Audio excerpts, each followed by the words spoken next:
Hello, and welcome back to Let's Dig Up the Tomb of Horrors. I'm Mike, and I'm joined by my almost at my limit players, Rob, Tom, and Matt. To which I ask the question we ask every week, every time.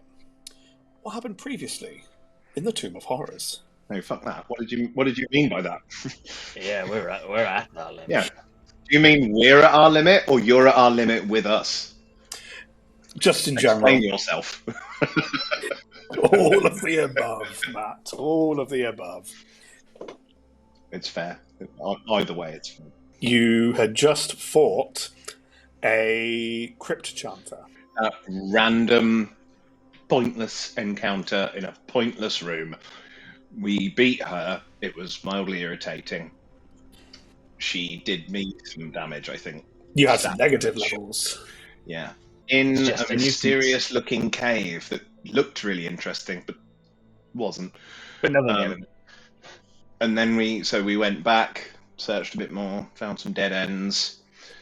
Even though we were trying our hardest to find secret doors and all sorts, no dead ends. We tried the pits. We even went down. We rappelled down into the pits and checked in there. Couldn't find anything. Oh no, we did that after, didn't we? We did that later. You did that We later. thought about it, but we came back to that. We came back around to that idea. Yes. But yeah, after finding our way through a small tunnel, we eventually found the way, capital T, capital W. But there was a juggernaut, bitch. And and also came from a room without anything in it. Yes. It chased us down, tried to run us down. Just it didn't manage. I don't think it managed to hit any of us, apart from Vessel's. I think it killed the ooze. It did kill the ooze, Gotcha. and it did run you over, Matt, because you were hiding behind the door and the wall when it barged through, knocking it down. Oh, yeah, of course. He didn't think for a minute it would get through in like one round, but it did. It managed to barge through the door.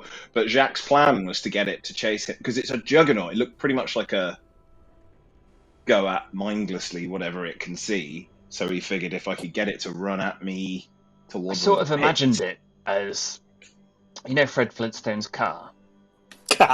Just that exactly. Yeah. With feet in the middle.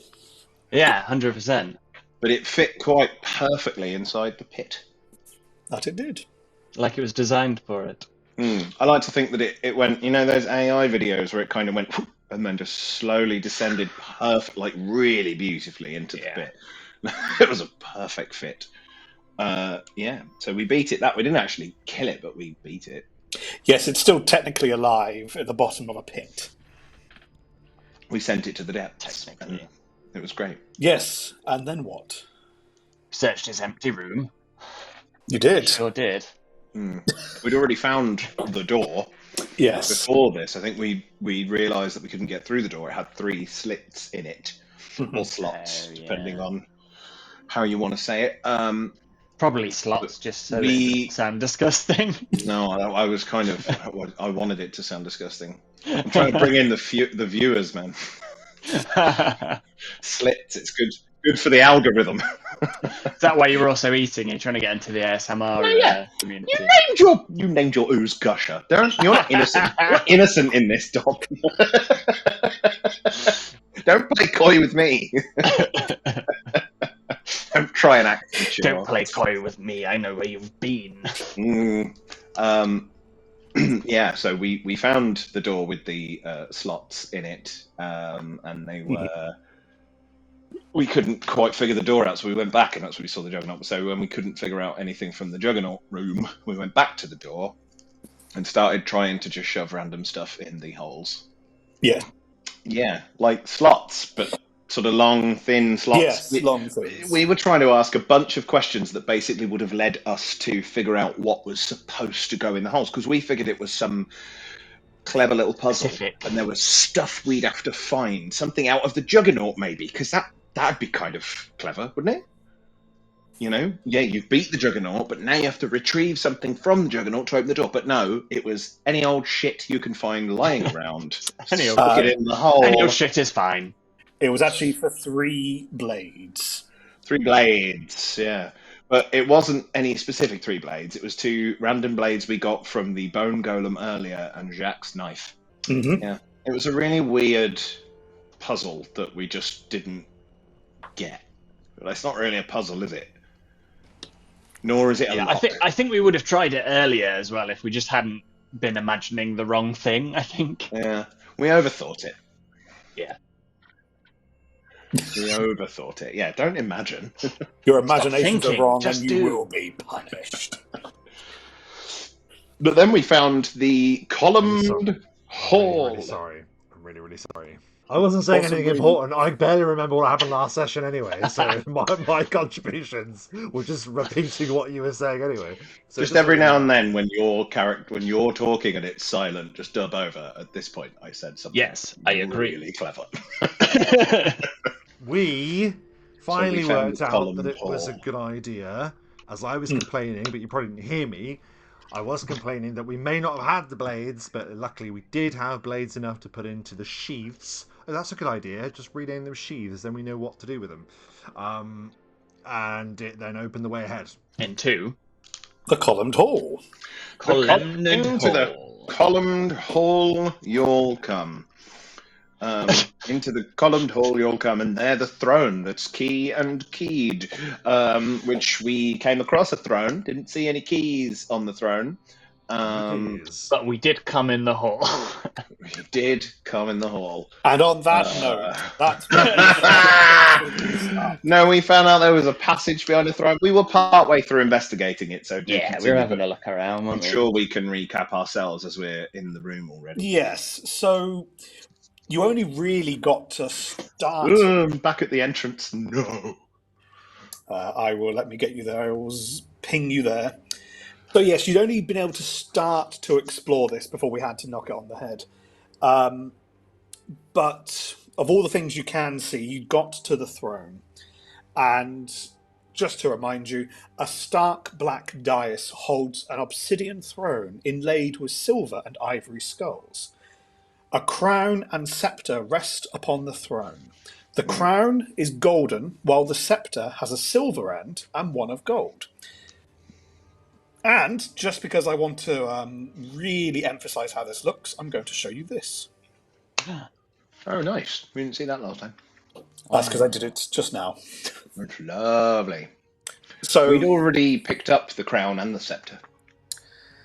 Yes. And I think we'd found out that there was some magic in the scepter, but it wasn't like a thing that I could just like activate. It wasn't like a rod or a staff that we could like use. Scepter. No, but I remember at the end of last session, I picked up the scepter and the crown, and nothing happened.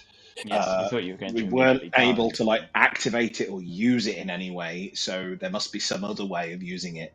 Yes, you did pick them both up, and you also conjured a bat from your bag of animals to have it land on the throne. On the throne to check the throne out. And nothing happened. And yes, Glint, you did do a check. You found there is a secret door underneath, but the way to open it isn't by a conventional locking mechanism, so you have to figure that one out. You can't just bypass that. So it's going to be something on the throne. I mean, there's a skull on the back of the throne. You put the crown on the skull on the back of the throne. Or something. I don't know, but I think we need to explore the rest of the room before we... So yeah, you have the varying skulls on there. You have an inlay of a silver crown at the bottom as well. And you also have those kind of snake handles as well. And just to remind you, the scepter has 2 ends, both spherical. One is golden, one is silver. There is a golden crown. You have picked both of them up, but that's as much as you've done with them. And that is where we're at. Something to bear in mind, dear comrades, is that we haven't been using this very much, and he holds up the gem of true seeing.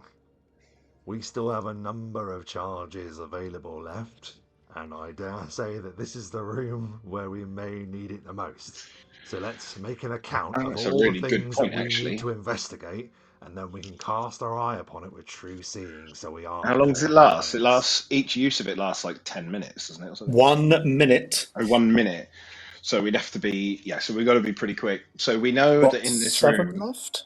what we're 100% aware You of use one is there's like charge, I believe. Or 2. I think it's 2. Yeah, We've used so 2 8 charges. then. Okay. But there's a burnt, charred, maybe body over here.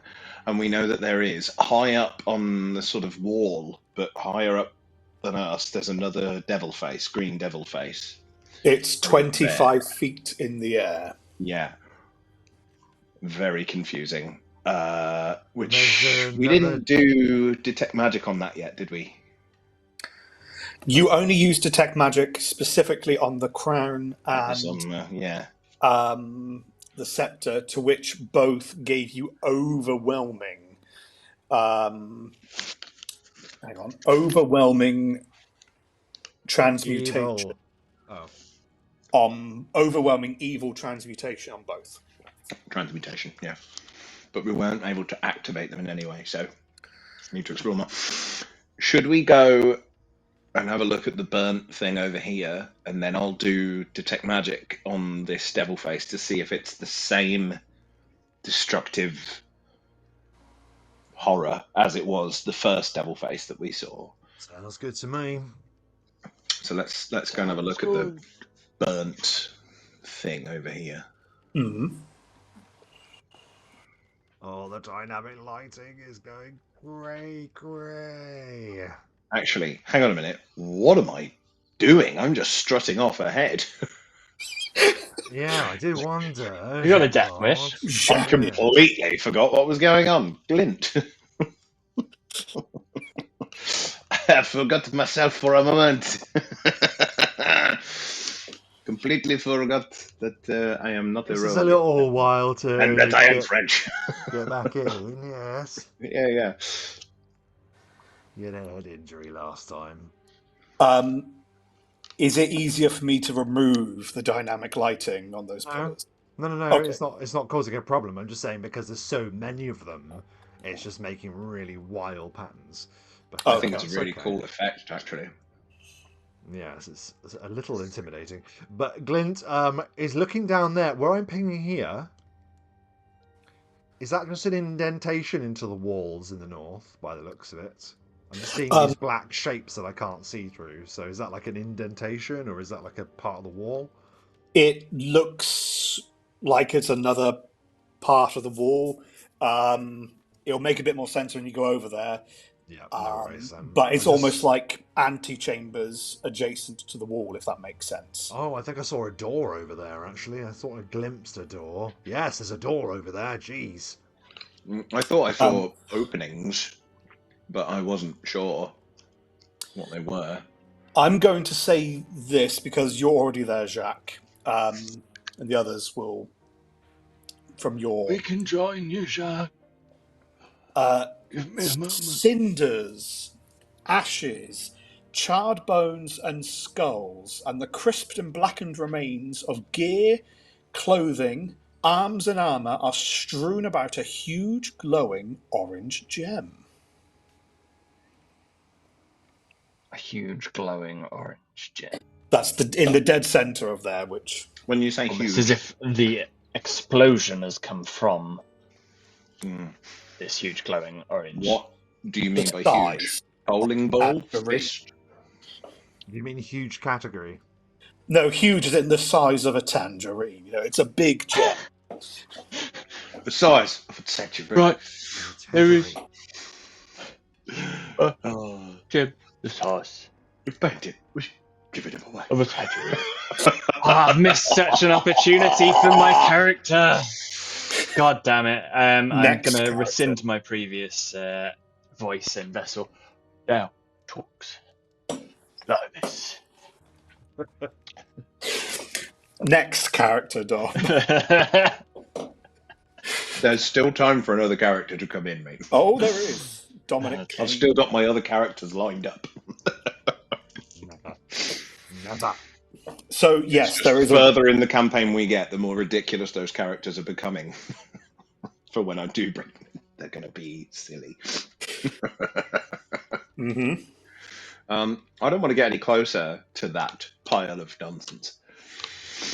I will cast Detect Magic. Hang on a second, will I? Yeah, I've got one more 0 level. I've got a couple if you want to hold one back. I can do it. Sure, go ahead. Yeah, I'll cast Detect Magic. Just in case I die, and then you've not used all of your Detect Magics. Are you doing it from there? No, I'll get within range of it. No, it's... what is range for Detect Magic? 30 feet? 30 feet, isn't it? 30 or... I think it's actually quite a lot. It's fine. So you can do it from there. I'll double check while you're doing it, but I'm pretty sure you're absolutely fine to do it from there. Cool. Vessel, you notice the gem is giving off 60 feet. Thank you. Overwhelming universal magic. It's giving off overwhelming universal magic. Are you overwhelmed? Are you feeling overwhelmed? Because of where you are and the nature of a cone. Because of where I am. You can tell on the pillars is transmutation magic. These pillars have transmutation magic on them. And if you were to move your scan around, you would see... I'll do a full circle. Every single pillar has transmutation magic on it. In fact, every single pillar in this place... We haven't touched... has transmutation magic on it. We haven't touched the pillars, have we? No, because last session, I remember Glint, I asked you if you were going near a pillar. You just said you were standing in the square. Yeah. It does make me... Don't touch any of those pillars. It could be like one giant circuit. They could all be connected by some power. They could all hit us with a spell. So just treat every single space in this room as a death zone. Yeah. Or each and every pillar could have a different effect, which... Should we have the bat fly into one? That's a really good point. Yeah. I'll have the bat land in one. Far away, though. Far away. One that isn't near us, all right? And stand away from the pillars. Don't go anywhere near them. I will... I'm going to step stand here so I can see better. And I'll have the bat just sort of land for a second. Truly, we can't actually move our figures into a space that is actually away from a pillar. It seems that all the squares are attached to one or the other. Aha! Yeah. I think he did that on purpose. If you go to the throne... Just hold the Alt key. Screw you, the Alt key wins. So you're sending the bat towards a pillar? Having the bat land on this pillar here specifically. I'm not standing there then. Don't stand in a bleeding line with it. Stand on the other side. Standing in a diagonal line from it. The bat... Everything... does as you say obediently. It goes over, and as it makes contact with the pillar, it seems to drift upwards. Not actually flapping, but it seems to just... It seems to end up going upwards. And as it does... Does it appear healthy still? The bat looks fine. Okay. And as it goes upwards, it seems to almost like shoot across as if it hits like an airstream current at the top. What? Boom! As it goes 1, 2, 3, 4, 5, 6. As it moves 30 feet across the ceiling of the room, as it's hit an air current up there. What's going on? Does it still appear healthy? It still appears healthy. So it didn't take any damage from that? No, it's just ended up. Is it moving? Is it flapping its wings, or is it sort of inert, like just... It's riding the current up there until you tell it... It's not flapping its wings, though. It's not like flying, like it's in control. Gliding. Fly down and touch this one next to it. I want to know if they've all got the same effect. One more and then we're done here. It looks as if it's struggling to fly down. As if... You can give me a spellcraft check to see if you can identify what is happening to the bat. Well, maybe some sort of reverse gravity, but Classic. It is a classic. I do love a reverse gravity spell. Let's do 10. I have a feeling is not enough, but I suspect not. 15. Shit, I rolled another 3. My rolls will get better, don't worry. DC is 15 plus the level of the spell. It's not enough. Okay, I don't know what that spell is. You don't know the effect that's hit said bat. I've never seen anything like this before. It's struggling to move downwards. Again, it kind of gets there, but as it gets close to and touches the pillar, it's back up again. Like, pulled back up, and it sort of glides back again in the current. Now I want to see where it goes. Let it go. I want to see where it goes, Jack. I just tell it to go with the flow. You're going to tell it to go with the flow. Yeah. You watch as the bat freeze to get pulled to the far side of the room, and you hear a vroom. Oh, I think I know where it went. As it did it go towards the green devil face by any chance? Yes, it did. Wait, it went the other side of the room, not the green devil face. What about? Will it come out that end? Is it like a circuit? It might come out the other end. Look at the other end. No, I think it's probably dead. I think it's dead. The green devil face was just instant destruction, wasn't it? Like the face out the front. Vessel, you're still holding on to detect magic, aren't you? So why don't you just go quickly aim it at the devil face and see if it's destruction like the first one? I shall. I just. Why is my life so difficult? Why am I so old?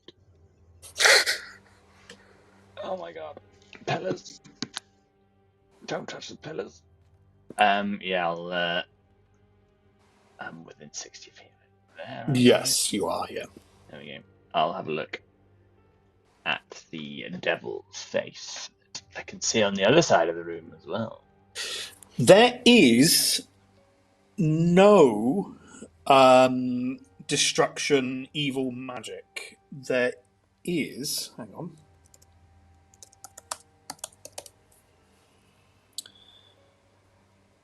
There is conjuration magic.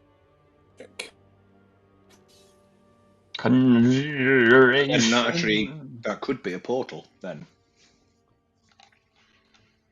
See, there might be. I'm pretty sure that yet. Conjuration magic. Is teleporting. What does the poem say about the devil's face? Nothing. So you've got find the false, you'll find the true, into the columned hall you'll come. There the throne that's keyed. The iron men of visage grim do more than meet the viewer's eye. Now, I don't know what that means. I don't know where the iron Are men... the devils made of iron?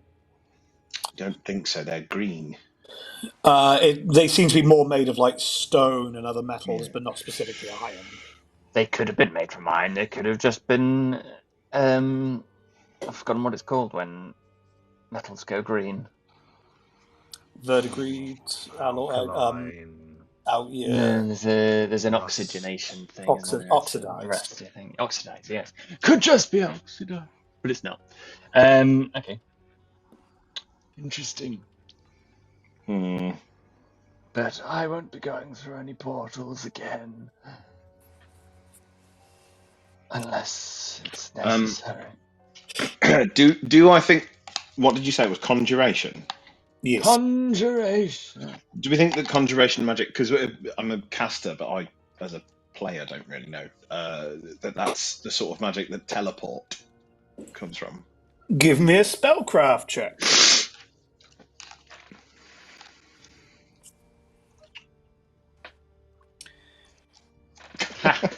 I mean, that's ridiculous. I am a caster. I know what schools of magic do roughly what. It was that or a knowledge arcana, but yes. I mean, I got a 1 though, so... It's a skill check. It was a 10. Yes, teleportation is a part of conjuration. Bleeding said it was.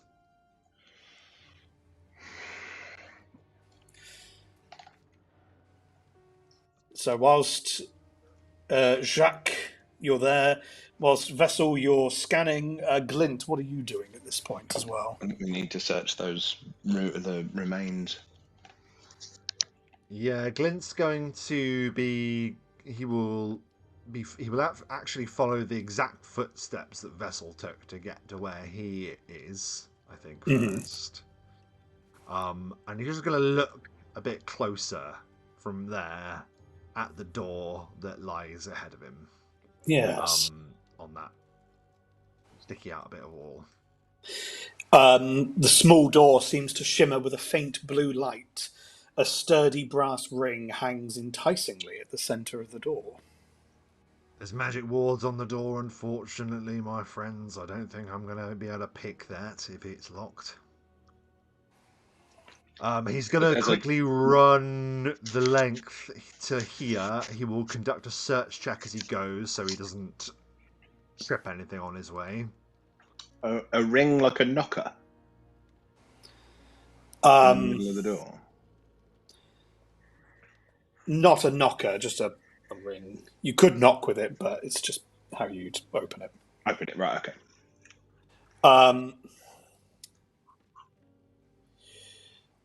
From there, 26 on a search check as he's wandering to that position he's at.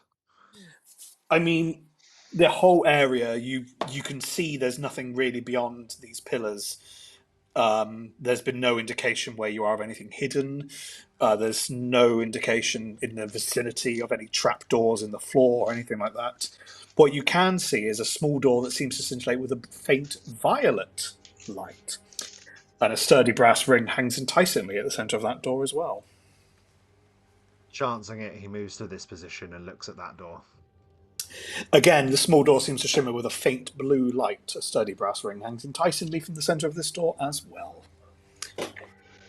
What colour, sorry? Blue. So Blue, we've got violet. 3 doors with different colours.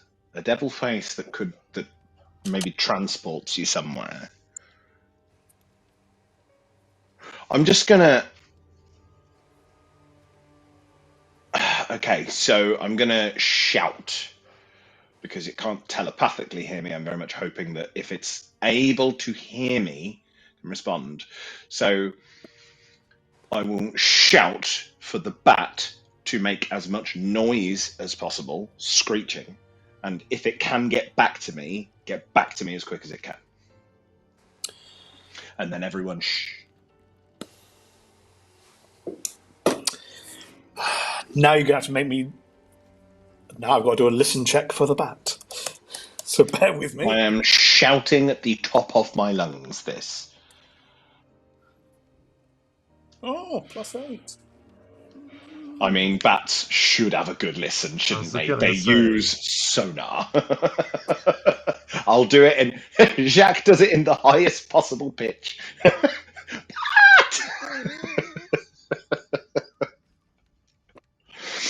For where you are, it will be a DC 25 for it to possibly hear you. Oh, for it to hear me, I want to hear it, so we get an idea of where it's gone, but sure. Well, it has to go both ways. So... Is the bat under the effect of any skill boosting that Jaques has on us? It doesn't need it. Okay. Jaques is loud. You can give me the same DC, 25. What's that? What's the next DC for? A listen to see if you can hear the bat. To hear the bat. So the bat's making noise.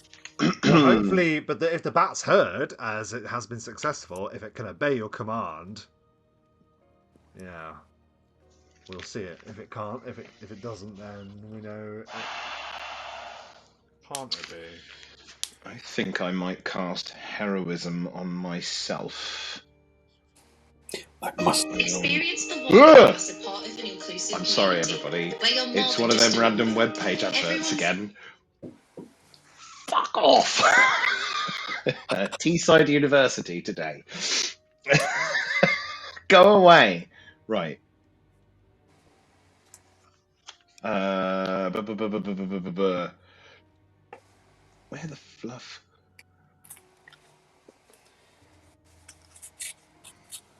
Oh. Dom, you appear to have issues with unmuting yourself, so... Oh, thank for that.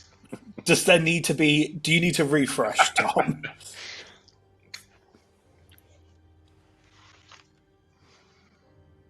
This is gonna be... You got this, man. Refresh away. Or don't. Do you not hit refresh either, Dom? It's your computer, not Roll20. Okay.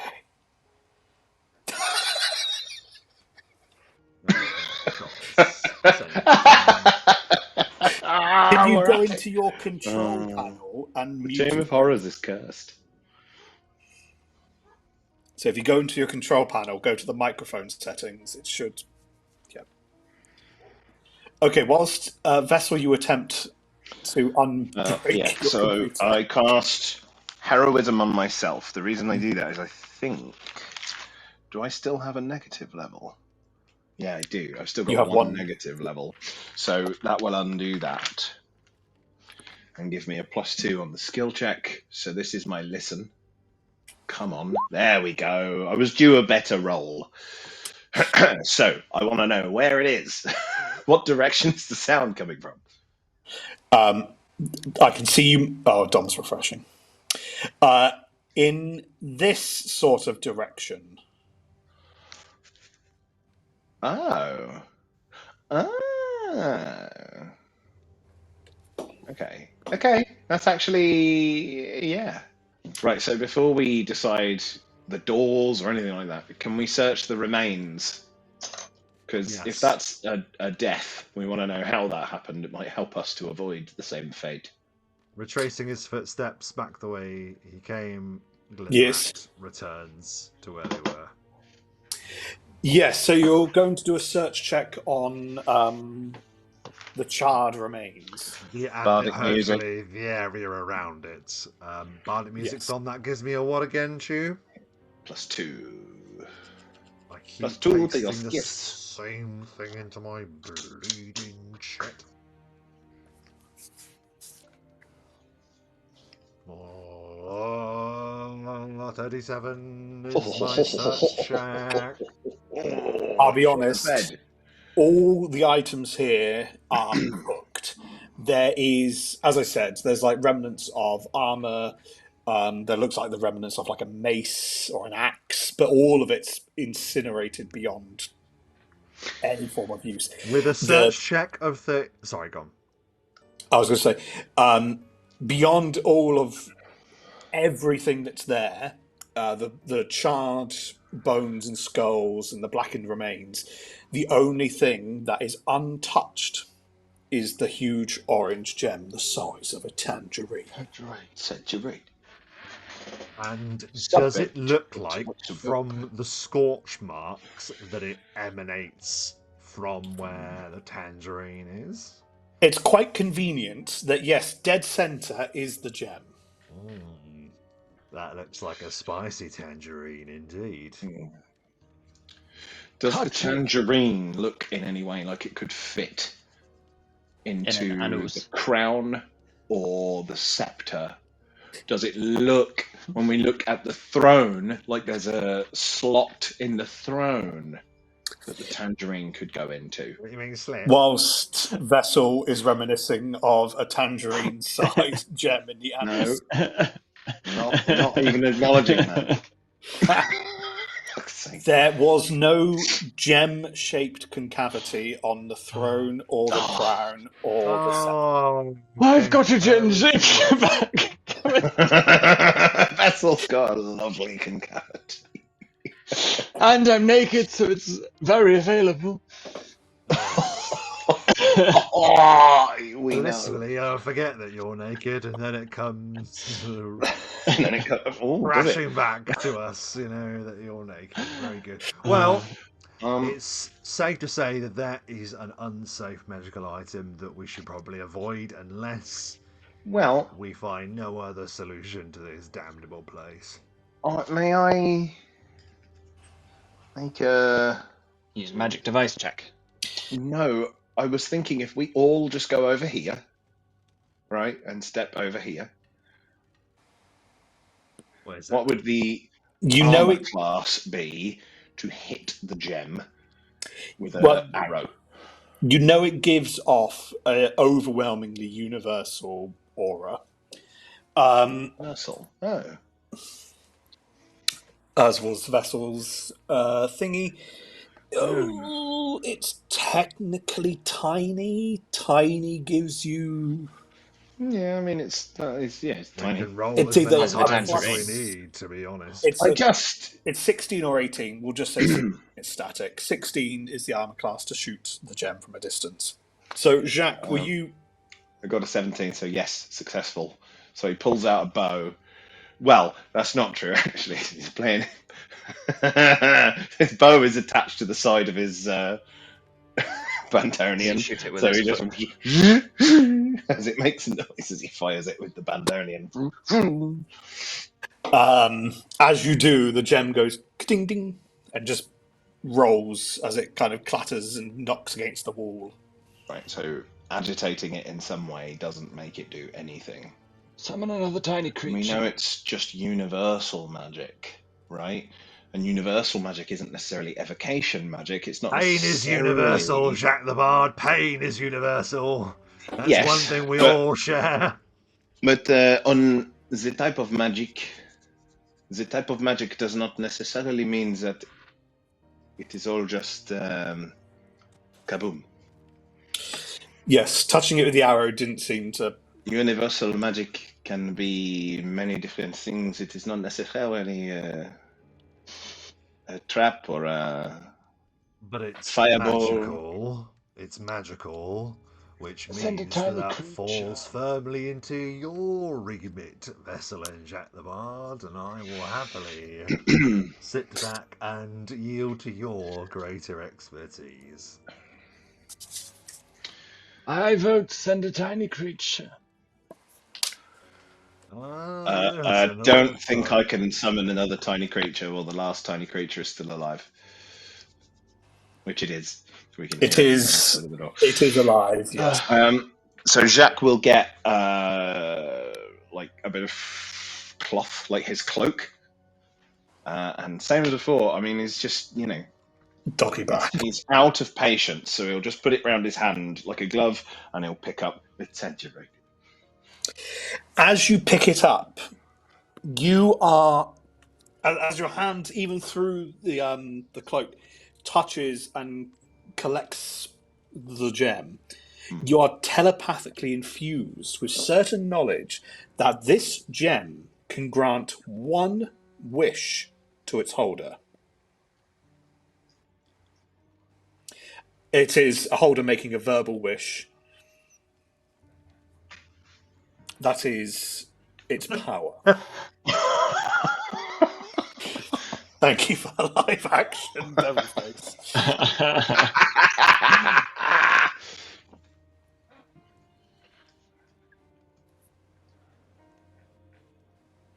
Well, Jaques, you've picked it up, now what?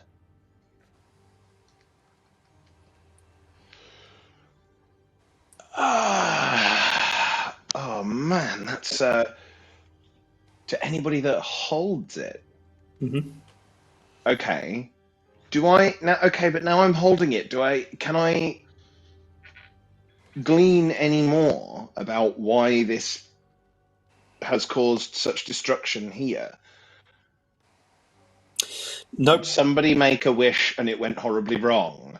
This is one of them things where I'll make a wish to and be free of the tomb. Yeah, the DM will do everything in his power to warp my wish into me becoming a pile of shit on the floor. There's only Right. one way to find out, Matthew. It's time for a wish, baby! Okay, are we talking a character wish? I don't want to be too specific. I don't like the idea of a wish being within bounds of the spell. Just sucks. So we're just saying it's a wish, right? It's wish as per the spell, but even the Yeah. spell. But even then, I mean, when it says here, it grants a wish, it's italicized, which I assume means the spell. But even that, the spell itself has anything within reason. It's not. You can do one thing, or you could say, more abstract things as well. Yeah. Would you like me to quickly reel off what you can do with that as I brought it up? I think I've got an idea of what you can do. You can wish for money, you can wish for stats, and all of that stuff. Or Duplicate you can any within. spell, basically. You can undo Yeah. the harmful effects of other spells. You can create a non-magical item, 25,000 gold pieces in value. Create a magical item to add to the powers of an existing magical item. Grant one creature inherent bonuses. Remove injuries or afflictions. Revive the dead. Transport travelers. And undo misfortune, a single recent event. The wish forces a reroll of any roll made within the last round. That's effectively what you can do with it. Okay. Or anything else within reason.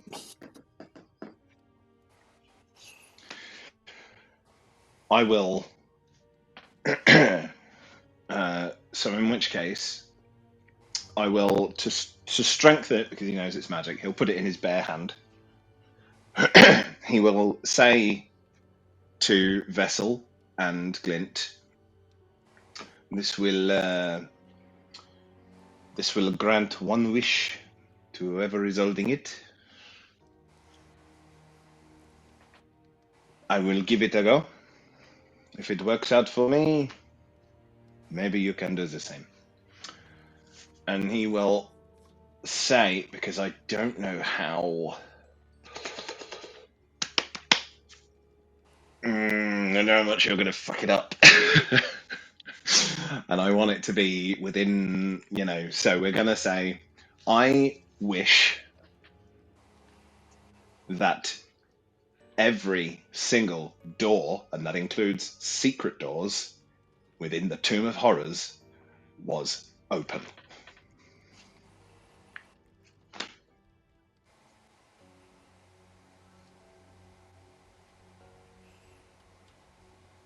The gem thinks for a moment. I bet it does. Go ahead, Jen, think about it. Buffering, loading. So, say it one more time. No, my body has no doors on it you can open. I get my guts to spill out. Just before you start, I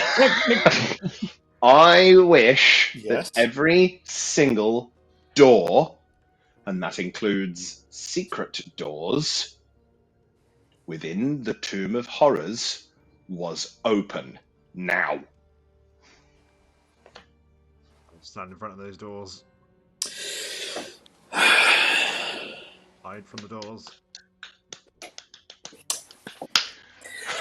The DM can't come up with a way to mess up the wish, so you explode. I'd be. Do you know what? I would accept it. I would respect it, Mike. There is an instant where it's all very still. Then there is the sound of doors going as the door you came in through opens. 3 doors above you as well open. Does my bat fly back in? Open. We'll come to that in a moment. Open. Open. Your ass opens. Your ass opens. Not a door. Well, really open. Various doors open up. At that moment, I need all of you to roll initiative. Oh dear. Of course. Oh dear. I will throw. Before you do anything, you roll initiative. Yeah. Okay. Fair play. Fair play. 12. Oh boy. So 12. 14. Sorry about that. If I didn't do it then, I would never do it. My initiative is 22. Glint! Is there anything you do now the doors are open? In a round? Well, he's like pretty much on the far side of this massive hall anyway, so there's probably that beat where nothing happens that he's sort of like thinking, what is Jack the Bard doing? And then he hears the doors open and sees them all flung wide. So he can't help but want to peer through. So he is going to go here and peer around the pillar, careful not to touch any of them. Mm-hmm. I will add. So, God, it's hard to count the squares here. 5, 10, 15. So he can look down there. And he looks into that, from that distance, obviously, that open doorway there. From what I can see on the map, there just appears to be some weird smudges. Yeah, it looks like it seems all empty except like dust and detritus. There doesn't seem to be much in there. Is that all you're doing with your round? I guess for the time being, just because he wants to be cautious, he will just get to that position and then alert the other two. Can't see anything in the far chamber that's just opened, he will yell clearly and concisely across the room. And he will take cover by the pillar. And I suppose, because I've only used my my move, he's going to go... You can't go total defense, but half defense, is that right? I'll look it up. I'll do whatever that is. You can do total When defense. you say the far chamber, do you mean the one nearest the devil face? Yes. One that's on the far left. Sorry. Yeah. Okay. It's now Jaques the Bard's turn. I'll look that up. Jaques, it's firstly your round. What do you want to do? Well, I can see. Has this opened? The throne? You Glint can. said he found there was definitely a secret passage there. Yes, there's a secret passage there. Has it opened? You'll have to go and look. Okay. First things first. Hang on a minute. I can't get that far. Not undo the throw, so we'll move to here. He will throw the gem to Vessel and say, make a wish. Cool. And that is his turn. Swift action to start playing Inspire Greatness, so he'll switch bardic music to combat bardic music. I'm taking this on your turn because you were the one who created it. The listen check from earlier, you hear the sound of the bat going as the sound of the bat seems to just explode. Pretty much. Oh no. Vessel, it's my your little turn. friend. Yeah. Vessel, you could fix a lot here of your own problems. That's my own problem. Yeah, and then Glint also will get a wish. I'm gonna go into the middle here because I think I can see a passageway is open at the top of the room. But it's not. There we go. There's a passageway at the top of the room. Okay. Jaques and Glint. Is there? What? Is there anything else you want to do with your turn?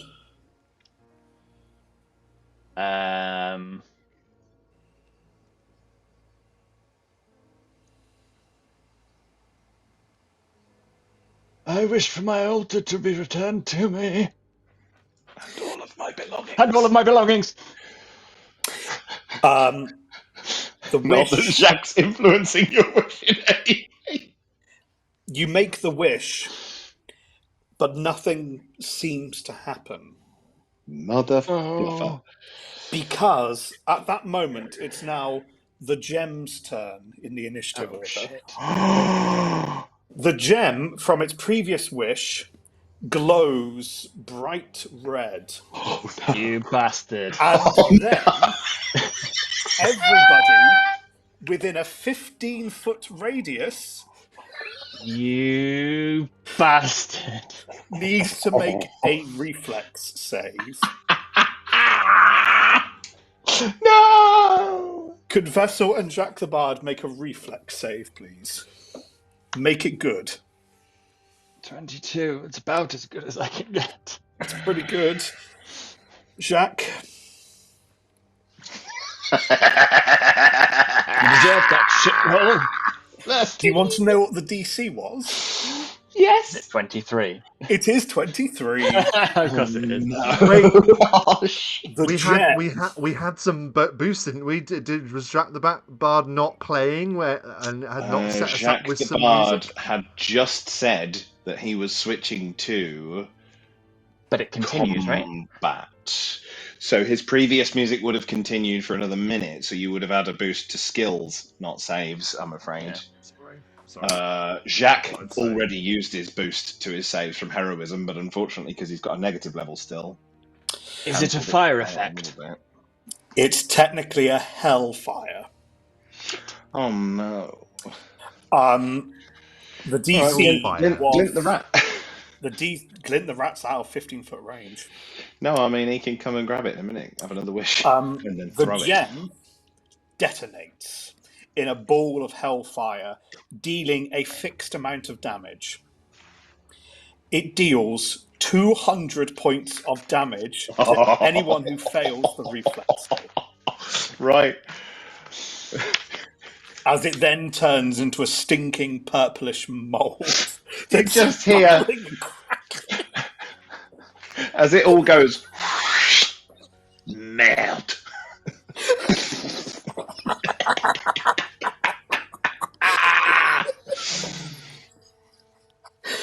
Vessel, what are your final thoughts as Jaques the Bard threw the bomb your way?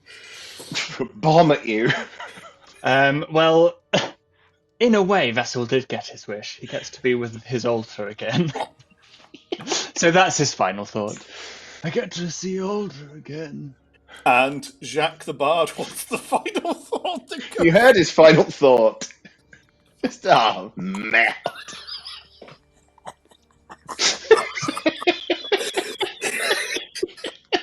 He didn't know it was a bomb. He was trying to get. He was trying to get all your stuff back. He was like, "You have the next wish." King killed me. I did not. King. Glint, No.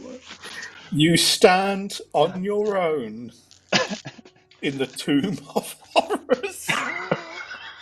And a beat later, the doors that were wished to be opened start to close again. Starts rushing towards the door. He's close. He can make it. He's going to rush towards the exit. You rush towards the exit. Dun, dun, dun, dun, dun, dun, Is this all the doors are closing again? Yes, they opened, and then they closed. You mother. You didn't ask them to stay open. Hey, I had to perverse that wish as much as I could. You're both dead. Right. To stay open. It's perfectly perverse. Do I get out the door? Glint, it closes in 1d4 rounds. So if I roll a 1, you don't get out. Anything else, you do. You get out as the doors are slowly closing. Because I guess he has to. He has to get out, right? He rushes with one last look at the fiery remains at the center of the columned hall. He slides under the closing door, horrified. Shit. Oh my god! Oh my! It is so bad because fully ignoring that this thing had obviously exploded before. as well. Like, I want to point that out. It was quite clearly kind of explained. I'm gonna be honest. I assumed it would explode immediately, but otherwise I would not have That's true. accepted it. That's fair. It That's goes in fair, initiative yeah. order, so the minute the wish is cast, you roll. I mean, It makes perfect Said it sense. has its own initiative. That's insane. I mean, it's plus That's 0, insane. on the one hand, feel a bit guilty 100 that I points of threw it hellfire. to you. It's so savage. On the other, I mean, it was hardly entirely fair. Like, I did do checks to see about why it exploded, and there was nothing. It gives overwhelming universal wish magic. It's just I was it's a cursed imbued. wish. I was imbued with the knowledge of the wish and all of that, all well and good. I had no saves or checks or anything to figure out if it would explode afterwards or that there was some building magic in it or anything like that. All I was given was that one bit of information with no way of finding anything else out. So That's all I could give you. I know. I'm sure that that's exactly as writ. So all I did was try to pass the next wish on so that Vessel could get his... I mean, initially my first thought was altar back, but obviously then all of his stuff as well. But And with that, the death toll stands now at 5. Ooh. Glint. I'll put you on the other side of the door just for sake of you running. What are you going to do at this point? Well, he is stunned, his back against the door as it's slammed closed behind him. And it's brutal. But it's brutal because of how. And how he's been left now, like, without a second to go, no, or oh my god, just boom.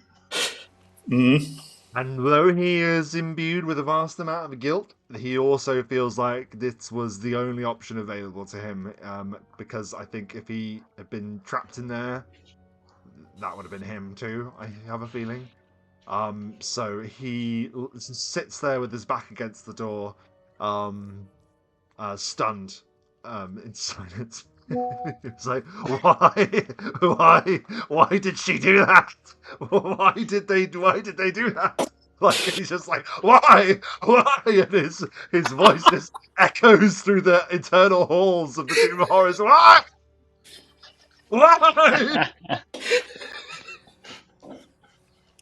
What would you have done differently? I didn't hear that. And I'll be honest, I'm glad. You didn't. Oh, you mean actually? Oh. Well, anyway, no, he can't dwell on that now. I guess if there's no objection, I think he will just return to the front of the Tomb of Horrors to await the arrivals, I suppose. Shit. Do you both have backup characters that I told you to have ready? Yeah, of course. I've had backup characters the whole time. I'm amazed I haven't burned through them. I thought that this was going to happen 5 sessions ago, so of course. Vessel, do you have a backup character? I do. I just need to check what the that I've got the right point by thing. What? Right. I think I'm just tracing your steps, and for the most part, there's nothing in the way that you've not triggered. So exactly. you know your way back. You know what's done the journey like a bunch of times out and in again. So yeah. You can also avoid going through the trapped corridor by cutting through where the chests were. So you're fine with that. So yeah, you are absolutely okay. I'm just going to drag you to the front. Well, believe it, just like that. Both of them. Both of them. It's so savage. I knew the distance, so when Jack said, I'm going to throw it at Vessel, in my just deep down, I was like, oh God. And then when Vessel said, I'm going to walk over here, I was like, oh no. Like, pass it. And honestly, I mean... When did the initiative start? When did that happen? Because I thought it was The from minute when he did the wish wish.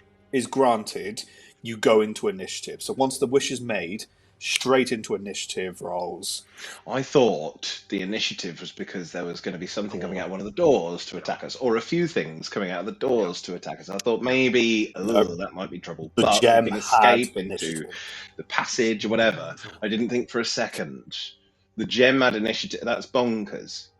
Yeah. I wouldn't feel It's a so really shit weird about way of doing this that. What's the It's DC again? because 23 reflex. Yeah. 200 on a fail, 70 on a success. Fair enough. That's actually generous. It should be half.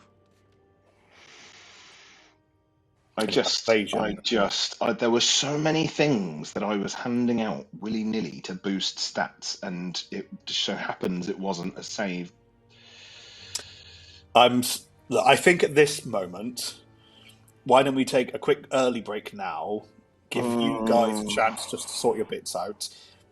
Glint, Rob, you can just take a moment to grieve the loss of Jackie and Vessel, and those final haunting. It was a reflex save, wasn't it? It was, yes. Yeah, I was boosting, but only fortitude saves. So on that note, what would you have wished for?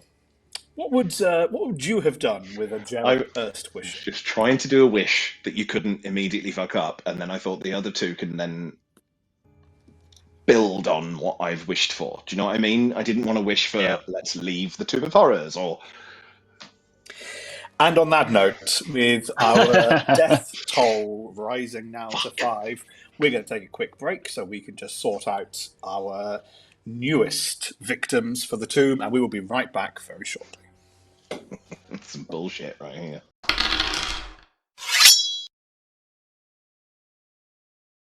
Oh, listen, friends, to a sorrowful tune of heroes who perished too early, too soon.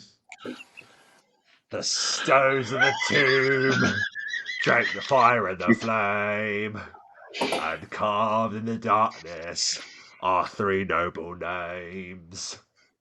Jack the Bard, with a song on his or her breath, laughed in the face on the shadows of death. No lyre may answer, no chorus reply.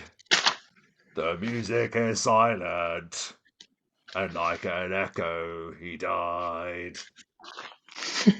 Vessel of the sands, in wrappings of night, he carried the desert, in silence its might. But even the dust, with eternity's claim, was scattered and broken by Acererak's game. Oh, to the golem! With his heart made of sand, he guarded the living, and there he would stand. But walls may be shattered, and granite may weep. Now iron lies buried, in rubble he sleeps. Rest, Jack, Vessel, and altar. Your journey is done. The tomb claimed its price. Your story lives on. Very good. Jack will press his golden buzzer. As I'm guessing this is Glint lamenting at the front of the he's tomb. drunk outside the Tomb of Horrors. He's drunk. That's understandable, really. He's scared he'll never escape the game. As he's had a few to drink and is sad at the loss of his team, a portal opens in front of him. He did it.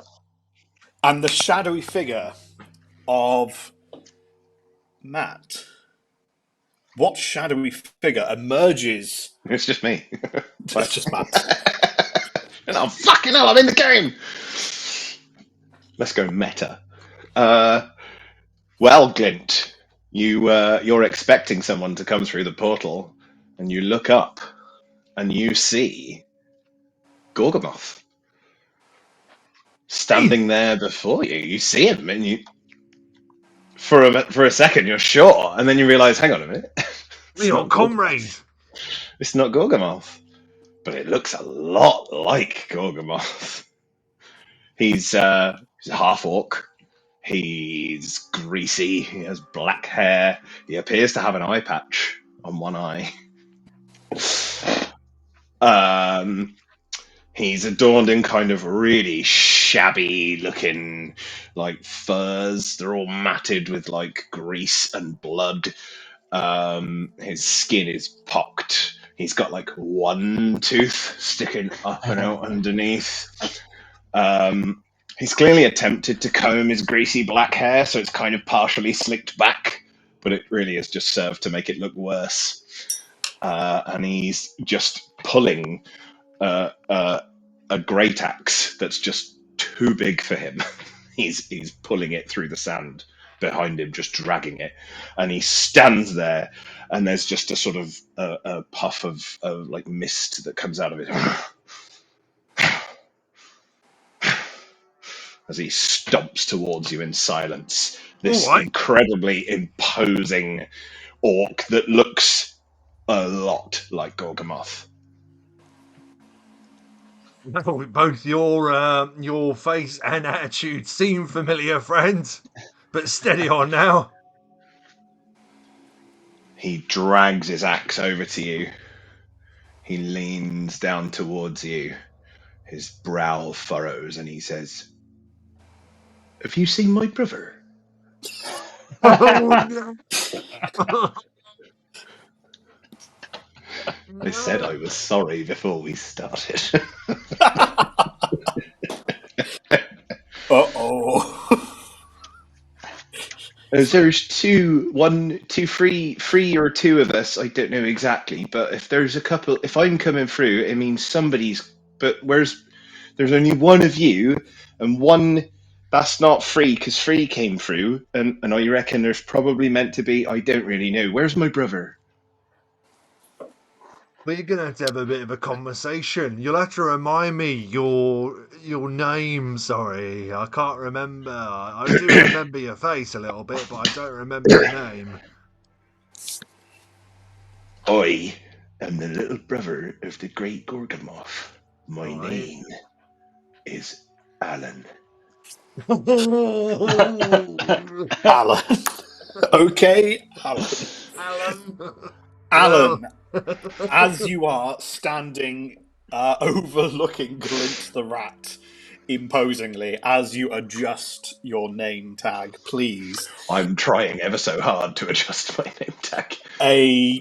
Another shadowy figure steps through the portal. Vessel or Dom, could you please describe the figure that's stepping through? So it's actually not shadowy. It's the very opposite of shadow. It's almost blinding to begin with. As a halo is the first thing you see, bursting from his head. As this golden-skinned human walks in. You see his flowing locks, long beard. And just some pants and some flip-flops. Oh, not again. He's already been here. He's been here before. He's been through the portal. I'm so sorry. He carries nothing about his person except his pants and flip-flops. My God, it's just a naked dude. But his skin is glistening. I can't see the token. Where is it? Oh, it's so funny. It's just a little naked guy. It's not like It's a naked guy. Why is he just naked? What? It's just a naked man. Brilliant.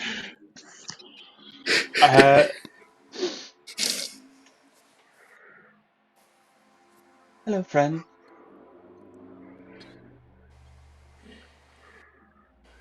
My name is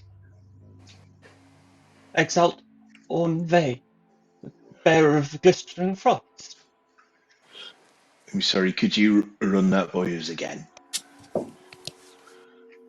My name is Ornve, the bearer of the glistering frost. Ornve. Oh, he can't even talk.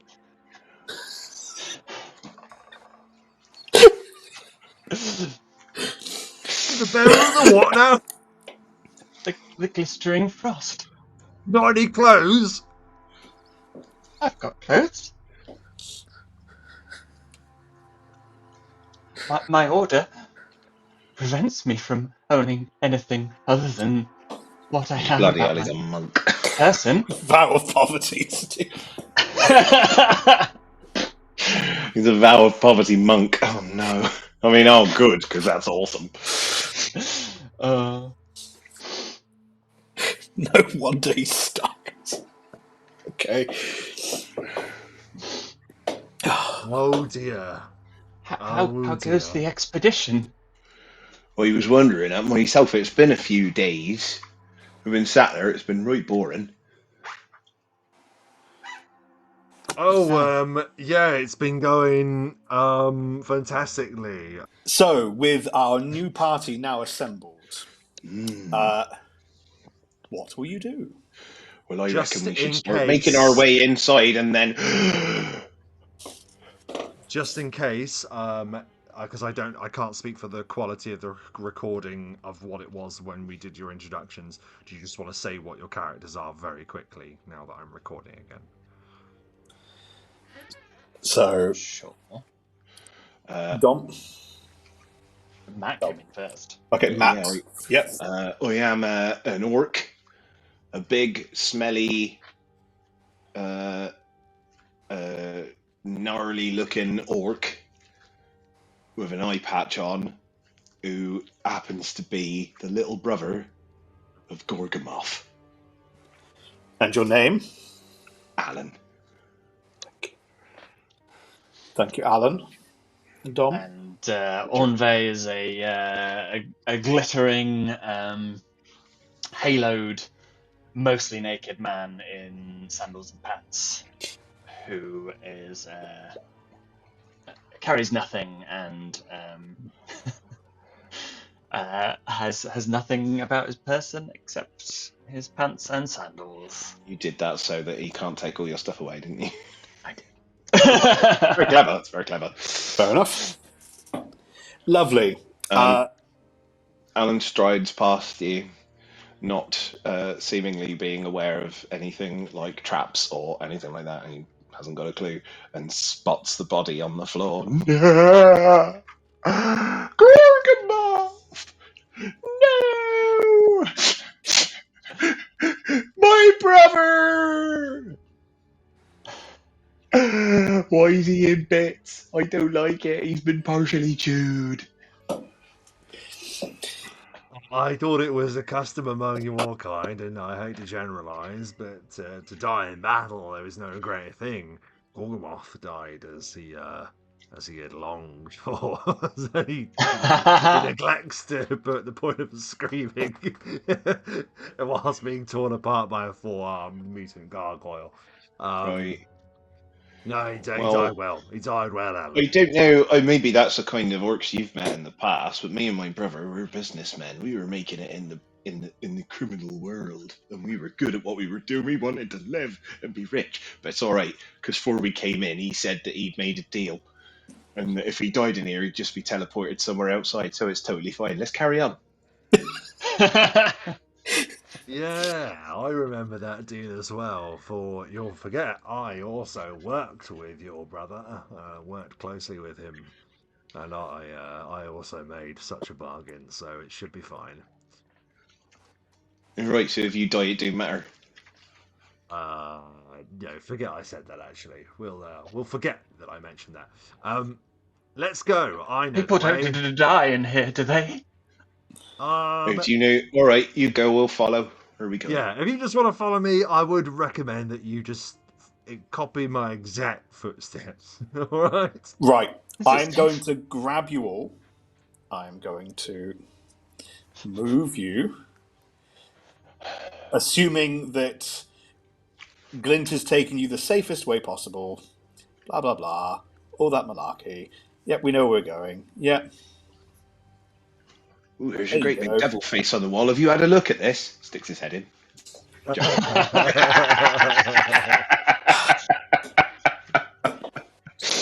No touch chest. You are back at the entrance to the room. The swords that were used to open the door previously are ready. They're on the floor to go back in again. Ooh.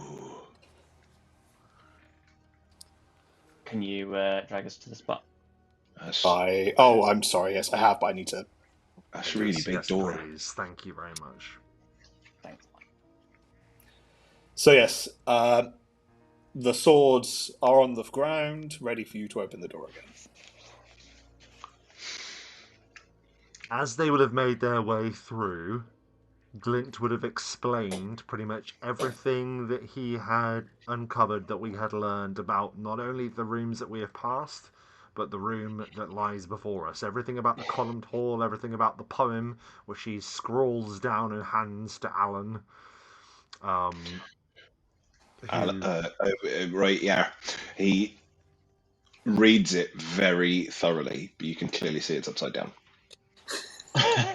Right, yeah. That's very interesting. Right, I got it. Memorized. You are all up to speed as much as you can be, literate or not.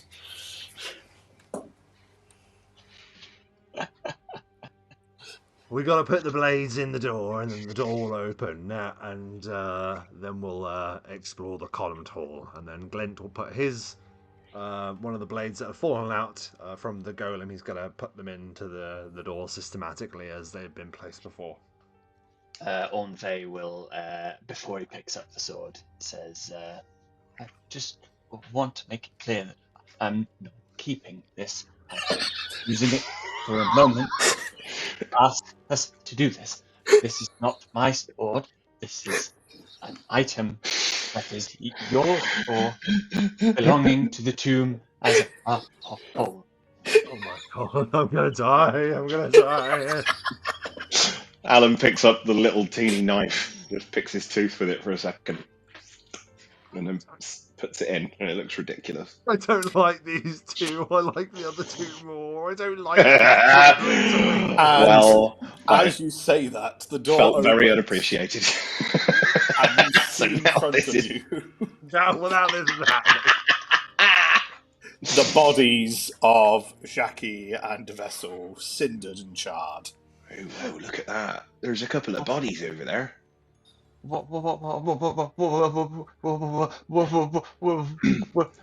What happened? Well, they decided that it would be good to pick up things that they weren't meant to pick up. It's a long story. I won't go into it too much. Let's recover their possessions. For they Oh, may no, be I can't. useful. I can't take their possession. All right, well, I'll recover their possessions I then. would never. Alan's I already would rifling never through their stuff. Let's have a ganders. I was wondering what Jacques the Bard kept in his pouch, or her pouch. For the most part, I need your pretty much anything that's not innately magical is destroyed. Bleeding it! All right. 200 hellfire damage. I'm bringing you in the room. No Hang hell on, let me potions, just- they're magic. Get Hell Jacques potions are Bard. magic, aren't they? The glass isn't. Well, Jacques had a couple of scrolls. They're magic. They might have survived. I doubt a scroll would have. Okay, so there's nothing there. Thank you very much. Okay, there's nothing there. Thank you. Cool. A ring of featherfall, a cloak of charisma +4, gloves of dex +2, a wand of cure moderate wounds, a wand of magic missile 9, a bag of tricks grey. The wands are football. magical. Pretty much wondrous items like that are fine, so... So the Ring of Featherfall, Cloak of Charisma, +4. That'll be mine. Pointless to everybody. Gloves of Dex, +2. Oh. They're any good to anyone? Not Dom. I I'm gonna couldn't have possibly take anything. It's against my The- religion, so a Wand of we'll Cure, not be taking moderate any wounds. items. I'm having Which gloves was of coming Dex. in- That makes me even better. The 2 items on your person, Jaques, that weren't destroyed in any way are both the crown and the scepter. Yeah, Both that's are shocking. unblemished. Are the wands alright? Because Glint can have a go at using those. The ones are fine, yes. He can Wand of dual magic wield. missile and cure wounds. Wand right? of Magic Missile 9. And a Wand of Cure mod. He has used 2, 3, 4, 5, Cure 6, mod. 7, 8, 9 Magic Missile. No. That's Cure. He's used 9 Cure mods. Good. And Thank he's used you. 13 magic missiles, I think, unless I've miscalculated. But he's got more. The wand had like 50, so you won't use all of those anyway. That's about 14, right? 35. Yeah. Nice. And What Vessel. about the gem? The gem is a stinking purplish sort of bubbling blob. What? But I don't understand why. But it blew up before over there, and it was fine. That's what I said. I said this to the others. Their child remains. I screamed it out. Why is the tangerine Tangerine. been able to be picked up if it blew up and killed them over there? It doesn't make any bleeding sense. There was a gem the size of a tangerine. Tangerine, my friend. Yeah. Do Do you know how many people that could have fed if you sold it and donated it to a good cause? Well, don't know it what wouldn't have fed idea anyone was. if it was stuck in here. That's what I'm saying. How'd you say your name again? Sorry, me old. Ornve. Ornve. Ornve. It's a very Ornve. Ornve. Ornve. Okay. Orn. Ornve. It's got an accent on the E, so it goes up. Ornve. Ornve? Not like a question. Ornve?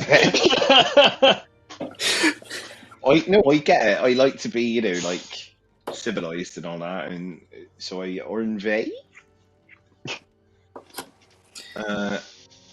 Right. I'm gonna put on the ring of Featherfall because I have I've only got one ring. Oh no, I don't. I've got a ring of protection. Yes, you do. Ignore me. Well, you can keep it on your possession for if you ever need to swap over.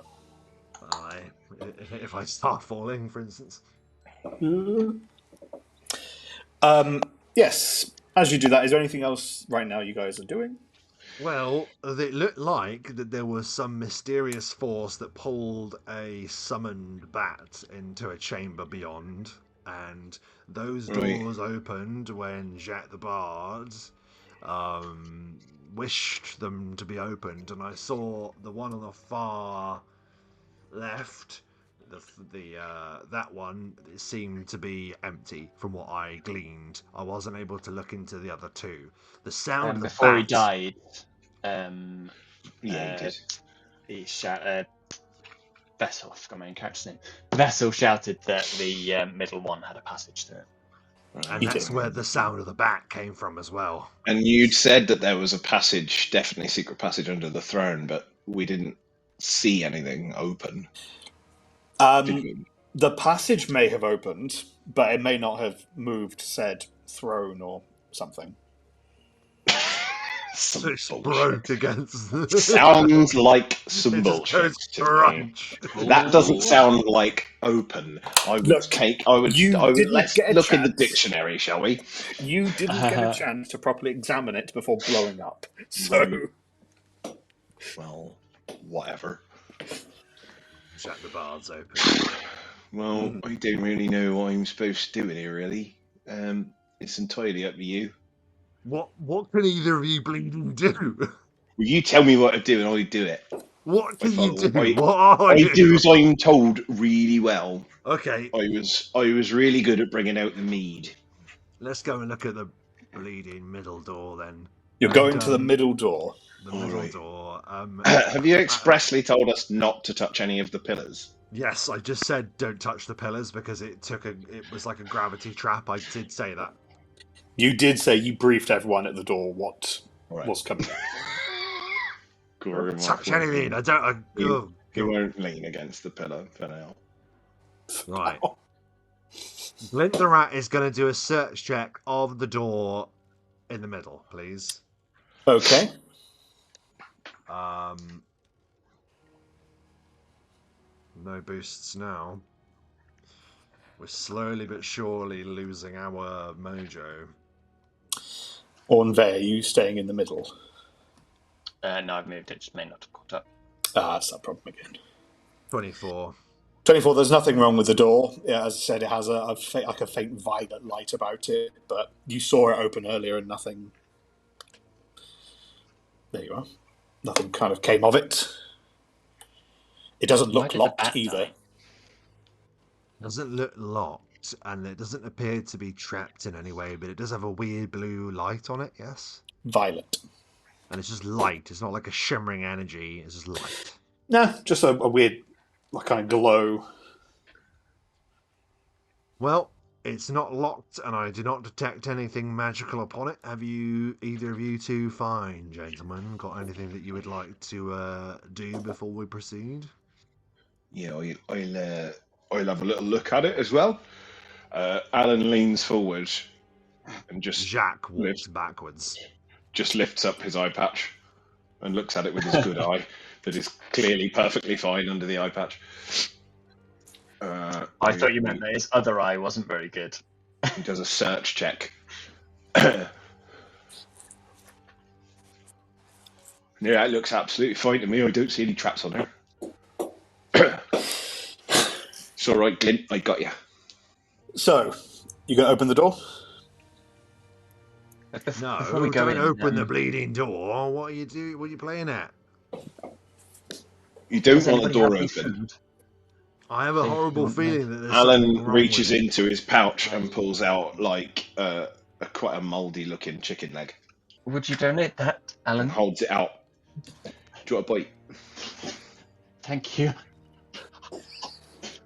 I don't need to eat, by the way. I just haven't eaten for a few days. I quite enjoy it when I get the chance. Let's just stood just watching. Just do that. It's just like, oh, no, I'm so gonna die. There's like a lot of standing around going on here. I don't really understand. Is this why it's taking so long? It's been like a few days. Can we just let's open the door? Maybe try. Let's have a look at the. Is there a dead bat in there? Oh, Alan's opened the door. You open the door, Alan. This 10-foot square chamber contains many martial war decorations, which consist of crossed swords over round shields. There is 8 of them decorating the wall. You can see there is the remains of a bat in pieces at the other end of the room. There's like 5 pictures and a dead bird in here. I don't think that's a bird, Alan. Can I do a medicine check to see how the bird died? The bat, sure, yes. Oh, I don't have medicine. You can still just give me a roll in it, or a heal check. Yeah, heal check is what I mean. Sorry, wrong system. 10. 10 from Alan. I had a DC of 10, so I preferably would like to have seen 11 or more. It's no genuinely because I really love hearing the DM say 10 from Alan. Actual game of D&D. $18. Alan, you're not sure. It's just that there's a dead flying creature on the other end of the room. Ornvey, you've never seen this creature in your life. You don't even know what it is with a 6, I guess. Glint the rat, you know clearly this bat has been sliced and diced. Am I meant to see? I might not meant to be able to see this. These martial decorations on the walls, how are they being shown on the map? Oh, I've got them as a single sword on the map. Okay, cool. Because I was like, am I meant to be seeing these swords? Yes, you can see them on the map. Okay. That's not me going, oops. No, you can see there's 8. So I was like, there's got a lot of swords in here now. Yeah, 8 cross swords. What happened? Sword, shield. What happened to the bird? It got sliced apart, and I have a funny feeling those martial decorations have something to do with it. Animated weapons, perhaps. I confer. The bat was trying to come back, and it got. Couldn't have put it better myself. I'm not quite sure what we're going to be able to do against them, to be honest with you. Let me tell you for one thing, I'm not very good at fighting things that ain't got a pulse, and I don't think those have a pulse. Do the swords look like they can be attacked? Like if you were to smack them and bend them out of shape, you can just smash the walls? They look like they're just swords with a shield in front of them hanging on the wall. They have blood on them. But they are swords. Give me a search check as you're asking for that. They're actual swords. They're not decoration. They are actual swords hanging up on the wall. 26. Yeah, with that, looking a bit closer, the pair of swords that flank the door, left and right, and the swords closest to the bat, all have signs of blood on them. All right, I can reach from here. I'm going to try and beat the shit out of that one. Like, break the shield, break the weapons. Just smash from here without going in, because I can reach from here. Yep. Yeah, do it. Yeah. Attack. Give me an attack roll, please. An attack roll. This feels weird now. I'll step beside you in case I go. 32. 32 is an excellent hit on that pair there. Right, and then I have another one at 30. 30 is also a good hit. Right. He will do...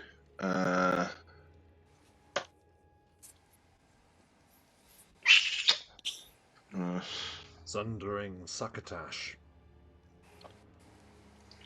It was 46 points of damage to the... 46? Bleeding hell. Like, he's been dragging the axe along the floor behind him. It's not got a sheath or anything. It's clearly a size category too big for him. As you attack into the space and you seem to damage these swords, the entire room seems to just shift slightly as every crossed sword seems to unsheath itself from the walls as all 8 pairs of animated swords look to attack you. Roll for initiative. All right, then. I hate being bleeding, right? So then we're AV, GTR, AL, and then me. Okay. AL.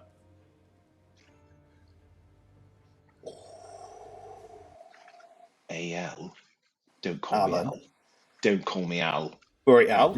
No, I don't like it. I wrote a whole song about it. Don't call me Al.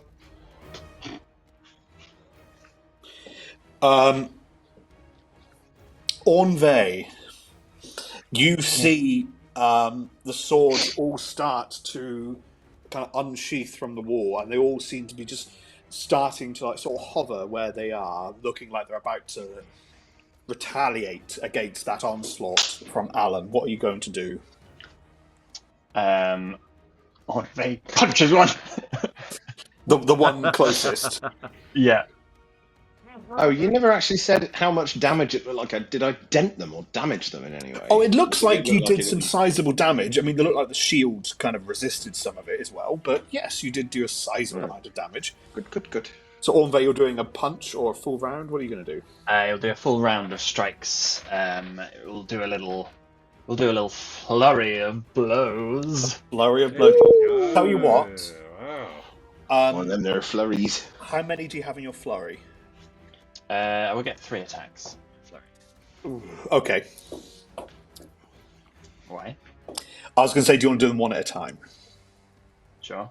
I don't know what your damage is, but 16 to hit. is a miss. Poorly. It feels like you're almost there with a 16. 23 to You're just warming up. 23 is a hit. There you go. Are these evil, by the way? Of course they are. Technically, no. Bleeding, cut an innocent bat to pieces. Oh, They live in the tomb horrors.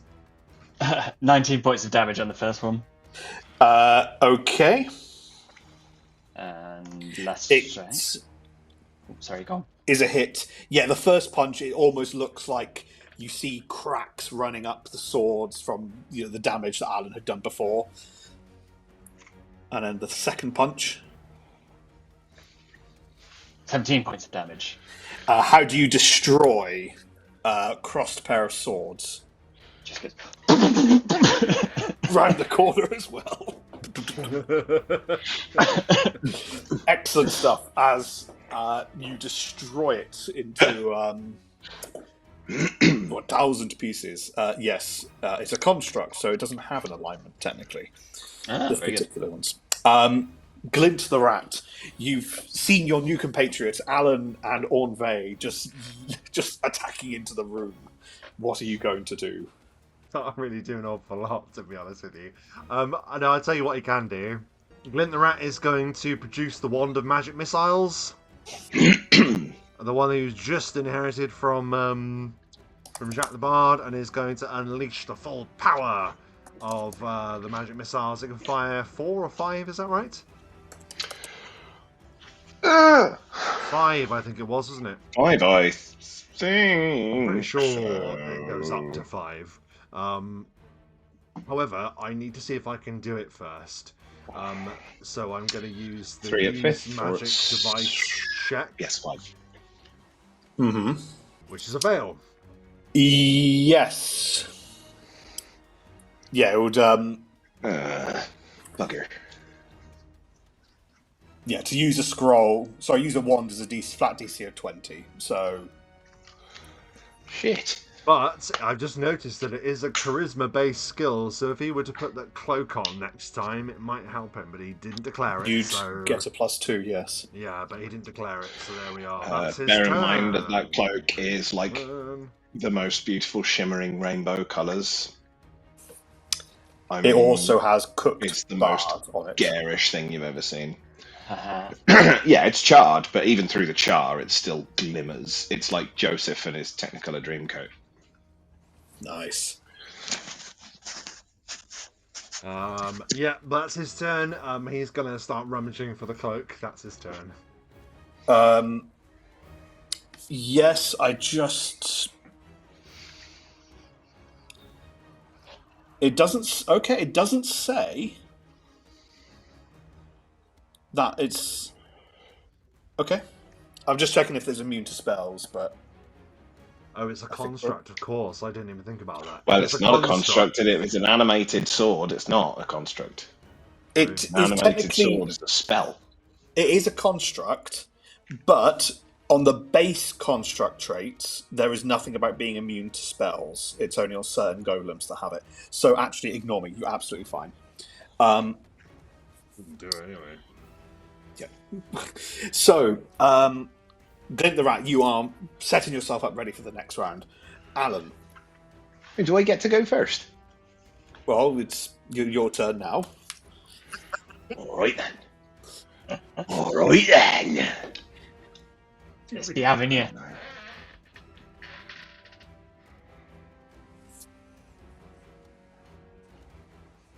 Alan turns and runs 30 feet in that direction. Where are you going? What? And then he Okay, turns around, faces back, and then starts rubbing one foot backwards. Like a ball. is that your turn, Oh Alan? my god, he's a nutcase. Yeah. Okay, you set up for the next round. It's now the crossed swords and shields. They all have a 10-foot reach, which means every single one of them can reach you, Ornve. Thanks, mate. Ornve, what is your armor class, please?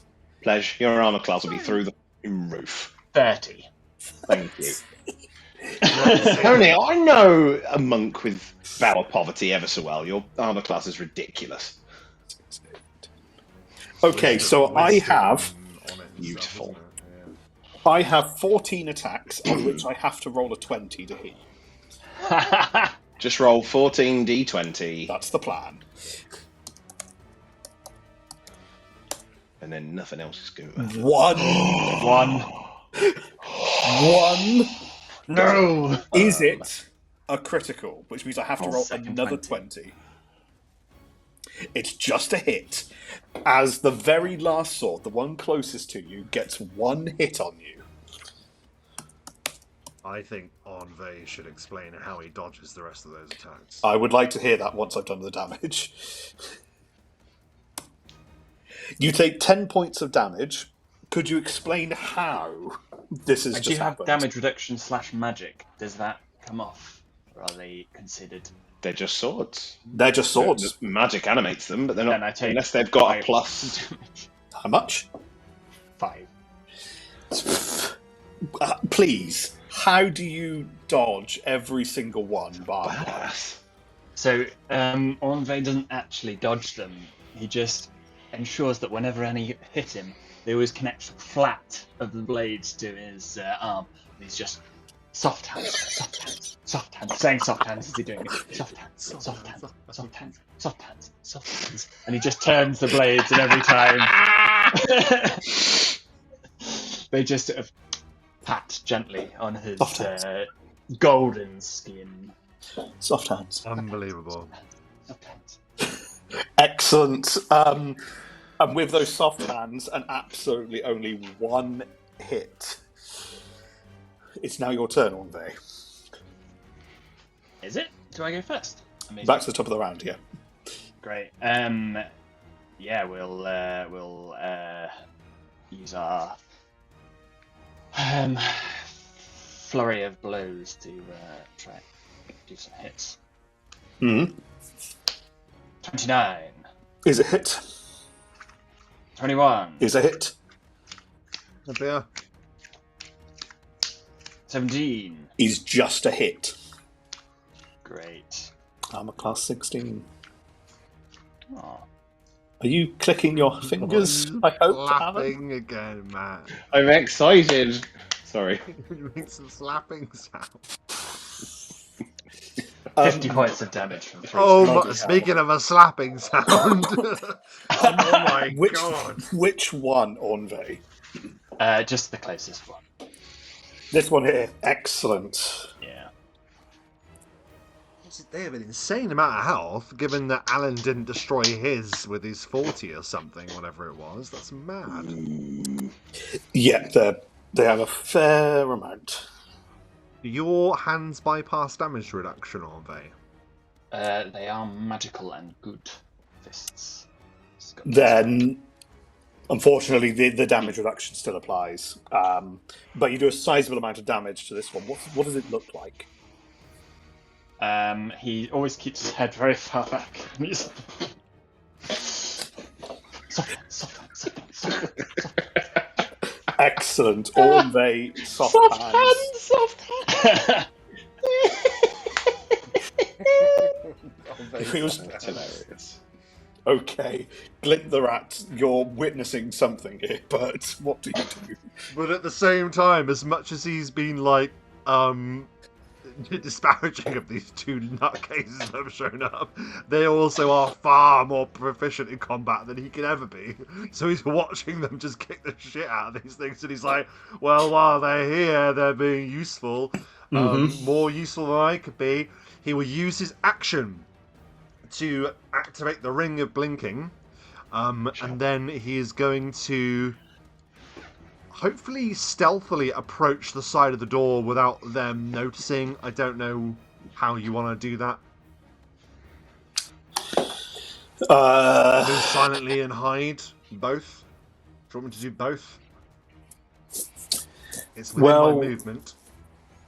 They technically... You don't need to give me a listen check. You can give me a hide check. So I'd move silently. Oh, pardon me. That should now be... Oh dear. I roll a 1, so it's 22. 22 on a hide. Yep. Yep. Still pretty damn good with a 1. So just naturally pretty chill, pretty... He hides So, in yes. this corner. Yep, there we go. Yep. Excellent. That's his turn. He ring of blinking, goes and hides. Excellent. You are there, you are hiding. Alan. Right. Alan is going to do a charging, leaping power attack. I don't know what's still alive and what isn't, Mike. There is, if you can see inside, 1, 2, Right, 3, if I 4, just 5, tell me 6, if I reach 7. this square, the square that I started in, am I still able to reach them? You are able to reach the 2 there and the 1 there, yes. Good. All right. So he will run here, do a charging, leaping power attack. His jump is more than enough at 18, so he doesn't need to roll for the jump.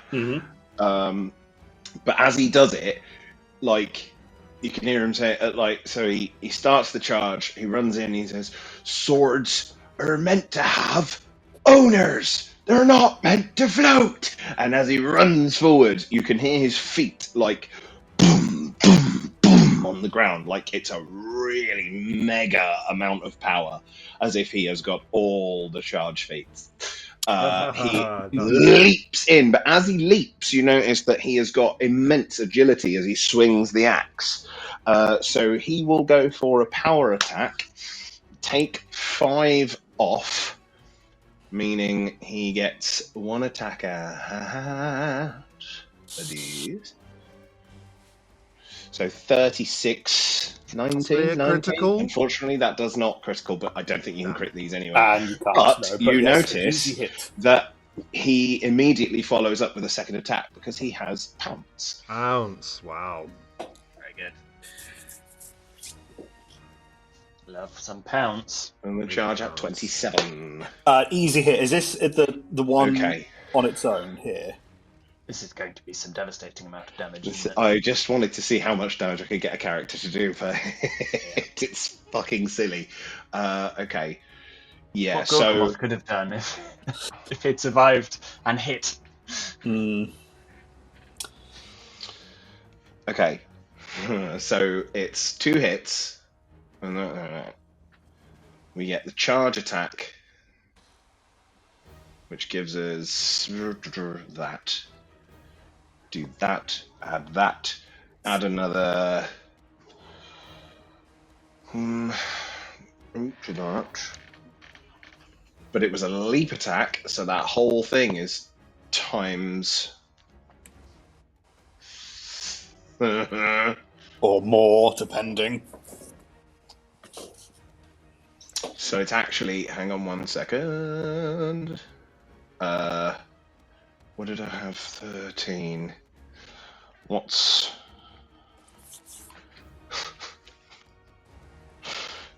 Alright. Just scrolling up. So it's why you need a spreadsheet that does it all for you. Yeah, I really do, because I've not... Right, I think... 94, I think, points of damage. Although I think it's actually... He gets another 3d6 when he does a charge. on the attack. He gets 2 attacks with the pounce, 3d6 per attack plus 13. Just which one were you attacking? Actually, which one were you attacking? I don't. I mean, that's really up to you, isn't it? It's actually 107. 107 points of damage as he leaps in, swings the axe with amazing agility, and you have 3 choices: a West Country wail. The two here, or the one over there. Whichever one is closest. That'll be this one. So as you let out a West Country ooer, what is it like as you utterly destroy it? I mean, there's nothing left of it. Yeah. The first one just cleaves the one sword completely in half, and the second one is a downward attack, slamming it into the ground, and then he just sort of moves the axe around and grinds it into powder. Ooh. And then brutal. Buck up again. With that devastating attack, as the most recent person in range, what is your armor class, Alan? Would normally be 21, but because I just did a charge, it'd be 19. Right. Now I've got to do this properly. So.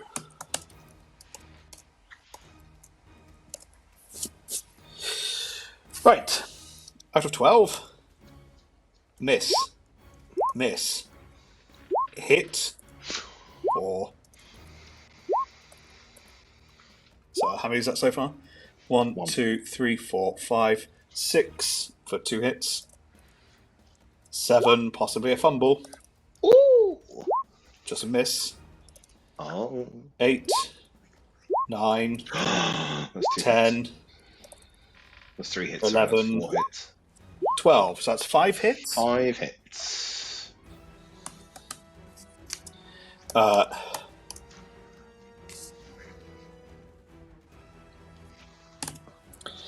As 5 of the weapons make contact with you for 54 points of damage.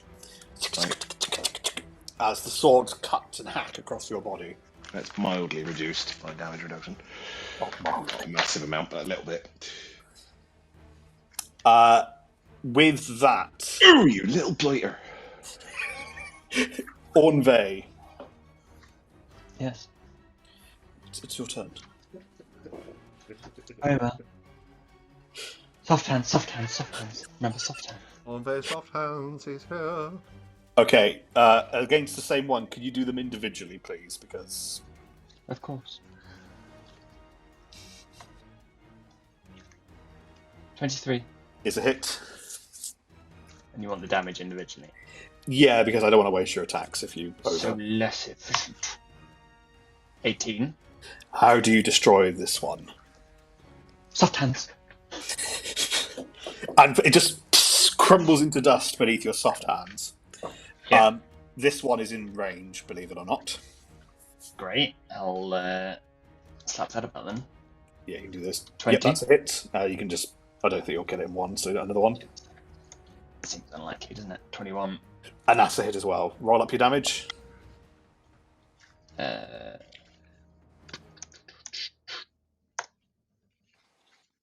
33 points of soft hands damage. Lovely stuff as you... Soft hands. It's the sword that's there. It's almost completely conflicting with what Alan's done, which is complete brute force. Yeah. Brute force and soft hands. Lovely. And as you're sort of inside, Glint, what are you going to do? Glint is at his hidden position here. He's going to use his movement to swap the Wand of Magic Missile to the Wand of Cure Moderate Wounds, because he is incapable of fighting these things, but he can support Alan the Orc, who's just taking a licking if he can get the DC. So he's going to try and just prod him with this Cure Moderate Wounds rod from his position there. Let's see if it works. It works! Lovely. 2d8 plus 10. So 2d8 plus 10 to Alan. You get 23 points of HP back. I don't even know if Alan knows you're there. So, Alan just feels a bit better. I was like, oh. Nice. Took the wind out of me for a moment, but then I was all right again. Funny that. Lovely stuff, Glint. Something poked me. Alan, what are you going to do? Is there only one left? There's 1, 2, 3, 4. There's 5 left. There's 5 left. There's loads. Oh my god. All right. Can I reach one from here? You can, yes. Go on then. I might as well. We'll just do a couple of attacks straight off. But we'll make them power attacks at 4. Mm-hmm. I think they're like both like ducking in and out of the doorway. So almost like soft hands, and then I was like, soft hands. Oh, hang on, I put the number at the wrong end. I were about That's to roll all you can hear, 16d20. Such a cohesive fighting unit. It's just so weird. They're all so different. So the first attack at plus 4 power attack, 22. Is a hit. Would you like me to roll the damage for this? You may as well do both because you won't be able to reach another one. Right. The Unless Unless you have 5 one feet of cleave. minus. Supreme cleave. Is it supreme cleave? I don't have any form of cleave. Oh, look at that! It's a shame it's a construct. Hit. Isn't it, though? So that does absolutely nothing. But it is an automatic hit, at least. So that one will take... plus... 2 times 4 is 8. What's 26 plus 8? 26 plus 8. 34, got it. Yes. 51 points of damage. Please describe how you destroy this one. I think that he's not really at this point concentrating all that much because he's not doing a full run up. So whilst he's in conversation with Ornv, he's just sort of swinging the axe and he says, "You're amazing. Imagine what you could do if your hands ever got hard."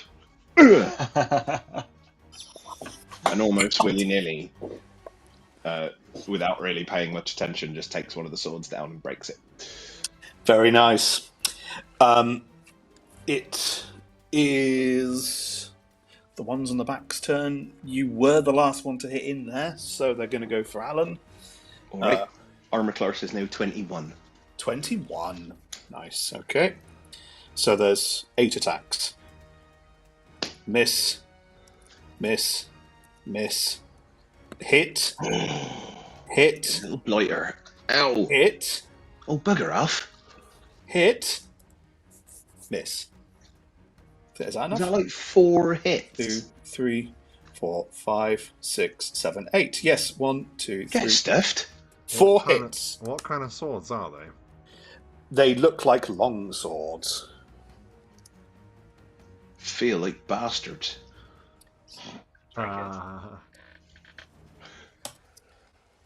For 43 points of damage.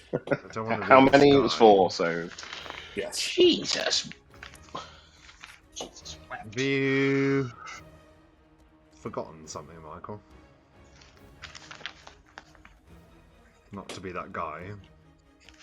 Oh, you little bastard. Well, there are 2 19s on the die, right? Oh, thank you. Yes. Sorry.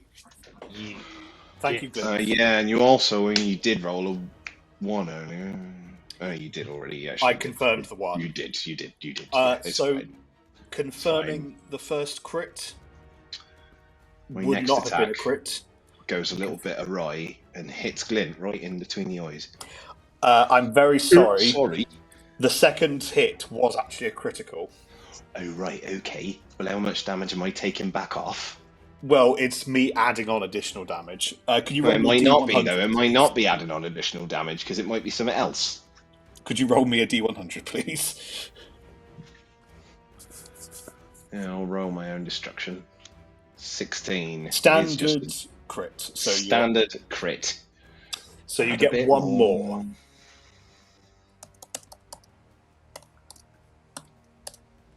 Fort Maximilian damage. Oh, not Maximilian. Cheers, mate. Thanks very much. I'm dead. Really? No, I'm joking. I just really wanted to see Rob's face. No, I felt really bad. Could have prevented that if you kept your bloody mouth shut. Yeah, I felt like such a narc saying it. So No, like, Alan's fine. He actually looks like he's there quite were 2 enjoying criticals there that are left to be confirmed. No, you're right. I missed them. So thank you. Alan looks like he's having a lovely time. Perfect. Orvain, we're back to you. Orvain will go. Excuse me, Alan. I just need to just squeeze past you there. Do you mind if I just go right ahead? Squeeze past you. He just lifts his axe up. You take a 5-foot step. All right, then. Soft I mean, he can't hit him. Soft hands on the closest one. Give me a roll. I'll give you 3. Perfect. 15. Is a miss. 33. Is a hit. Shame their constructs. 19. Is a hit. That's 2 hits.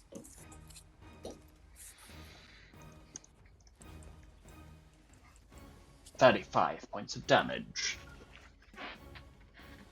Very nice. As you start chipping away at bits of the metal on it, bits of the shield, you knock off the pommel on one of them as well. I've now completely understood what happens if you touch one of those pillars. You get teleported into this room and cut to shreds by all of these things at once in a pitch black room. That is fucking diabolical. The poor bat. Yep. It didn't know what it Poor bat indeed. Lovely stuff, Orvain. Glint the rat, what are you going to do? Oh, sorry, that is me. I'm afraid not an awful lot. How is Alan the Orc's looking bad? I think he needs to try and do exactly what he did last time. After you've healed him, and this is after you've healed him, he's still down at 79 points of health. But he genuinely looks like he's enjoying it, even though he's in the DC once again. That you do. Excellent. So that's a further 2d8 plus 10 for 24. Alan, out of nowhere, another prod seems to reinvigorate you. I feel a bit better. Some of these sword blows are quite nice, actually. I feel like I'm having some sort of like acupressure. It's like he's defibrillating you from a distance. He's like, I'm being acupunctured. Nice. Excellent stuff, Glint. Anything else? hope and a prayer. That's my turn. Excellent. Alan. They're at the back of the room, aren't they? They are, so you either step in or step out. He steps in, 5-foot step, exactly the same as last time. 4-point power attack. On the one closest to you? Yeah. Cool. Roll it. Easy 28. And then... has that one taken any damage yet? No, the one in front of Orvain has. Right, I'll roll the damage on this first. With the power attack. Yep, and then we'll see if... 27. It's still standing. That's fine. So then...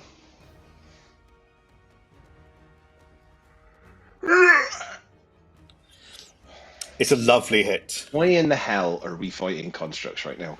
This is shit. Everything we fought pretty much has been a construct or a ghost. Construct Or a or an snake. undead. Or a snake. Yeah. Yeah, the only Can't- living thing was the snakes. Yeah. Fucking ridiculous. Technically a gargoyle, but That wasn't. Well, yeah, I suppose they are. 26, alive, aren't further 26 points of damage. describe the death that comes to this sword. I mean, literally, it's about to swing, but he kind of just chops its pummel off And it just against the wall, nice. It falls apart and collapses upon itself. and then wipes a bit of blood off of his tooth. Nice. Pulls a bit of chewing tobacco out of his back. Excellent. Alan, I hate to say you were the last one to enter the space and do something, so blades are coming your way. Yeah, it's got nothing to do with the fact that you definitely can't hit Dom's character, is it? The last one to enter the space? Is that what it One The of last them- one to and the interact last one with the to sword. hit this particular sword, I think, was The most not recent me. person interacting with them. Anyway, Uh-huh. it's a miss. Oh right. It's a miss. Oh right. It's a hit. Motherfucker. It's a hit. Arsehole. It's a miss. It's a miss. That's 2 hits. Right. Yeah. For 18 points of damage.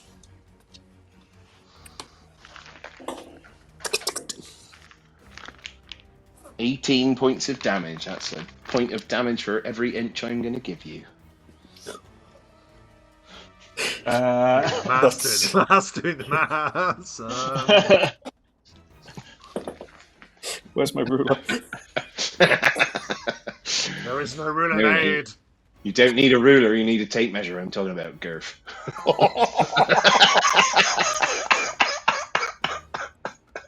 So unnecessary. I'm so sorry. It's unnecessary. That's so unnecessary. I'm going to need a warning on this video. With that, I just like saying the word girth. with Alan the Orc's intimidation, I guess. Ornvain, what are you going to do? Ornvay, can you Pow. take that one out for me? Because, ow. One at a time, please. Okay. I know it's a pain, but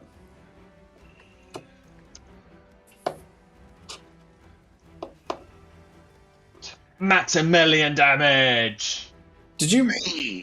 Blades. Oh, you rolled to attack. I just didn't see you do the roll to attack. It just appeared in one go. I did it. Yes. That were amazing. How do you defeat? Amazing. Describe to me with hands. soft hands. Soft hands. Soft hands, hard mind. Just like catches it in the air and just bends it. I forgot to ask how ripped is Ornvain? Is he Not at all. He's just a normal guy. He's just It's all technique. Yeah. nice. It's all technique.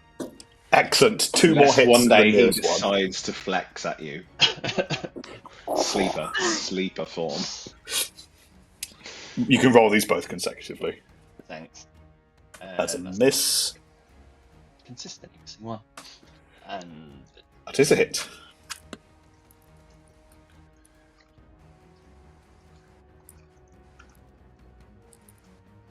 £16 points of damage.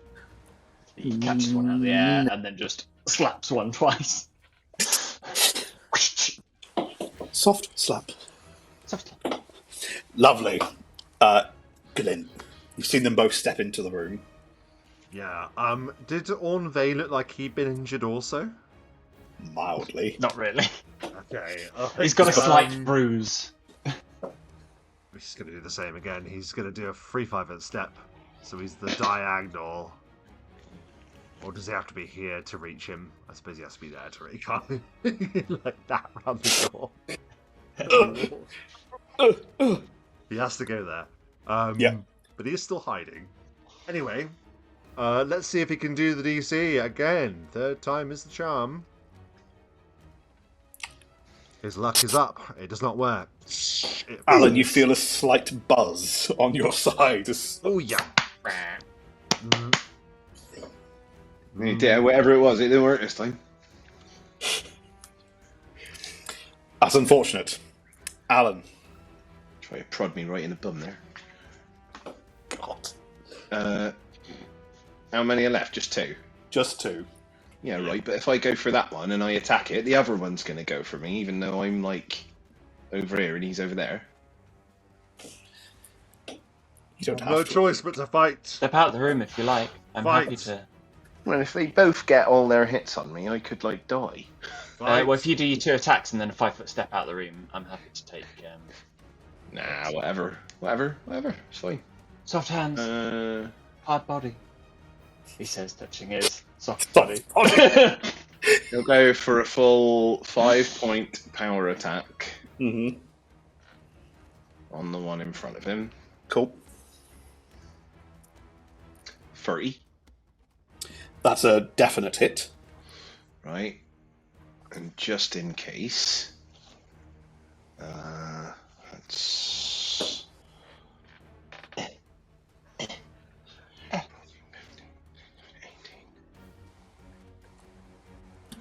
31 points of damage. Beautiful hit, but it still lives. Motherfucker. Right. In which case, the same one. 5-point power attack damage with the 25. Yep, easy hit. Lovely. That's another 24 points of damage to that one. And it is exploded. It's just What bent did you do? completely in half. He hits it once, it lands on the floor, and then he hits it again whilst it's sort of leaning against the wall. So he does that when you stomp on it, and it's just totally. I think it's still animated and it's trying to attack, but it's just sort of wobbling around on the floor. It just can't manage it anymore. Yeah. Excellent. You know what's And coming. then he goes. flinching. As 2 possible hits come your way. Miss. Weird. Miss. You are okay. It missed. Both 2 of them. And with that, Ornve, Ornve? roll them all. 18. Is a hit. Bones. 19. Is a hit. Rolling all the bones. Roll the bones. Is another hit. Yes.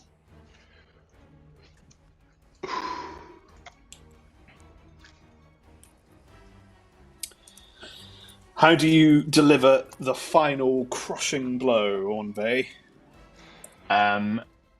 It's like swinging around. It misses Alan twice, and just as it's about to like try and skewer him in the gut, Ornve just reaches out, catches it by the point, like just turns it in the air and drops it, and it just drops to the ground, lifeless. Beautiful. You're amazing. No. You're amazing. Oh, thanks. That means a lot. Have you ever considered joining like a really powerful underground criminal empire? Criminal? You're not evil, are you? No, I'm a businessman. Because if you're evil, you must never touch me. Oh my god. Well, I don't think I'm evil. There's a way I'm like a top class businessman. It's just some of my business practices are a little bit shady. I was told. My body will not suffer evil. All right. I don't want to make I am you bearer suffer. of the glistering snow. You trust me. Touch me. You will suffer All right. if you are evil. Glint has gone from having a face like a smacked ass to looking like a pig that's in shit because he's just watched the two crazy people demolish these constructs are in fact the very thing that may help him through this next challenging part of the Tomb of Horrors. And he'll go, well, boys, it seems that Jesus Christ! it seems you've earned... Where did you come from? You've You've been earned there the your whole time. place. Well, yeah, I was. I fell into a support role, you see. But you can like disappear. Yeah, I can disappear. That's yeah. amazing, and you're both amazing. Yeah, I'm exactly as amazing as that fellow over there. That's right. Well, Equally yeah, amazing. no, I reckon you are. That's Equally well, you must be amazing. because you've made it, and the rest of your team didn't make it, so you're still alive. So you must be pretty good. Glint's eyes fall on the ruined form of the bat on the floor, and he'll go, yeah. I'm still here. I'm still standing. The rat. I don't suppose anybody's got any like bandages or anything. He spits a tooth out. I don't You're suppose welcome any. to take my loincloth. Oh my word! No, I reckon you probably need that. It's a bit drafty in here. You'd be I surprised. don't feel cold like I used to. Just something to patch myself up a little bit because I appear to be bleeding out of most of my holes. Can I Out of take your holes. My holes, you know, my hole. skill check? Mm. For Use magic device. for Use magic device. so what are you wanting to do? I was trying to hear you over everyone there. Can I take 10 on the skill use magic device? It's okay if no. I'm guessing if it don't think you can because it's an activation as opposed to kind of working towards something. All right. I'm currently down by 73 hit points. Oh my god. Can't make it work. Ow. Doesn't work. How many times can I try that? Indefinitely, it just uses charges. Yeah, so it's as many charges as you Or have. anything. But again, you had a shitload of charges in that thing. Enve rubs his wrist where he's got a slight bruise, and he's like, I too suffered in the combat. You'll be waiting a little while, I'm afraid, gents. This doesn't usually happen to me, mind. Ow! You just keep poking everything. Ow! Ow! There's one. Is this a way of like making it better, right? Yeah, definitely. I don't feel better yet, but I will, I'm sure. Roll the health and then tell me how many charges you have left. I thought there were like. There was 50. Oh. There was 50 initially. And I was successful twice. Pure mod, I failed I've once. used 1, 2, 3, 4, 5, 6, 7, 8, 9. I'd used 9 before, so there was still 10, 41 on there. 10, 11, Minus 12, 13, 14, 15, 16. So you've got 34 left. Was that 27 you just gave me? Or was that the... That was the... I'm about to roll right? what you get from it. Here we go. Minus 24. If you I am still down by 49 hit points. If you want to roll in batch, like if you want to do 5 d20, you need anything that's a 12 or higher. Makes more sense, yeah. And you're going to need a fair amount. So there's 2 successes in there, so 4d8 plus 20. We're going to use all of the... Hey, that's what they're for. Use them. Yeah. 35. I am still down by 14 hit points. But I mean, I'm alright with that. So you're at 29 charges now? Get one more off. That's fine. Yep. It's such a perfect item at full power if you don't have to do this, obviously. It's, Oh, yeah. Unlucky. How about you, Enve? He took 5 points of damage. He's fine. 1, 2, 3. 3 successes if you want to divvy them out. 2 to Alan, 1 to Enve. I would suggest he only needs 1 more. So you get 2 in case you roll. And I reckon Enve probably only needs 1. Enve doesn't even need that. He literally took 5 damage. Right, Alan's back at full. You're at full. Now. Alan's back at full. Okay, with that. And then I'll just do... Do one for Ornve, and then you can discount the last 3, which takes you down to 24 charges left. Shit. Oh my god. Use them at the end of one combat. At this rate, jeez. Ornve's done. The You have DC was so 24 charges left. Thank you. Okay. Right. There's a door in front of you. There's a dead bat. It's better than nothing. Let's go through the door. Wait. You're new here. You're new round here, so... You don't just go up to the door, right? It's an old... Look out for the swords on the ground, Glint. Yeah, there's swords all over the shop. All over the shop they are. I'm going to do a search check of this door. Please Pick do. up the swords in case there's somewhere we need to stick them. Are you doing a search check of the door? Excuse me, sorry, I'll get out of your way.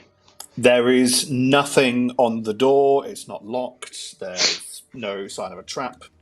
Perfectly fine. Way ahead is clear, Ellen, if you wouldn't mind. Do we not want to check the secret passage the other... No, sorry. Different character now. Alright, I go. We can go back there later. We weren't able to open it beforehand anyway, not that you know that. Alan, water spills from a water basin onto a sodden floor, strewn with decayed bones and rotted equipment. Runes are carved in the northern wall, which I know you can't read. I don't know what a rune is. There's some markings on the wall. I don't know what they are. And there's water in here. He gets a bit and he rubs a bit through his hair. There we go. It got a bit messy in that last fight. I like to keep looking good, you know. Glint. When you go in, you can see the runes are actually just, it's writing in common. And it says at the back, I see what you were doing. Well done.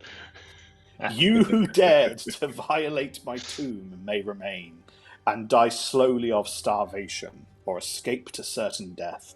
Whatever your choice, Acererak the Eternal watches and scoffs at your puny efforts, and enjoys your death throes. Oh, so you'd either remain in here and starve to death, with enough water to keep you alive, so you definitely starve, you don't die of thirst, which is far quicker, or you risk the blades, and pass through that chamber. But Acererak did not count. Oh, right, Mighty mind of Glint the Rat. You have to remember, when you wished for all the doors to be open, all the doors opened for a second. So the bat got through. Right, yeah, the bat thought it could escape, and then, like, it didn't. There you go. Sad.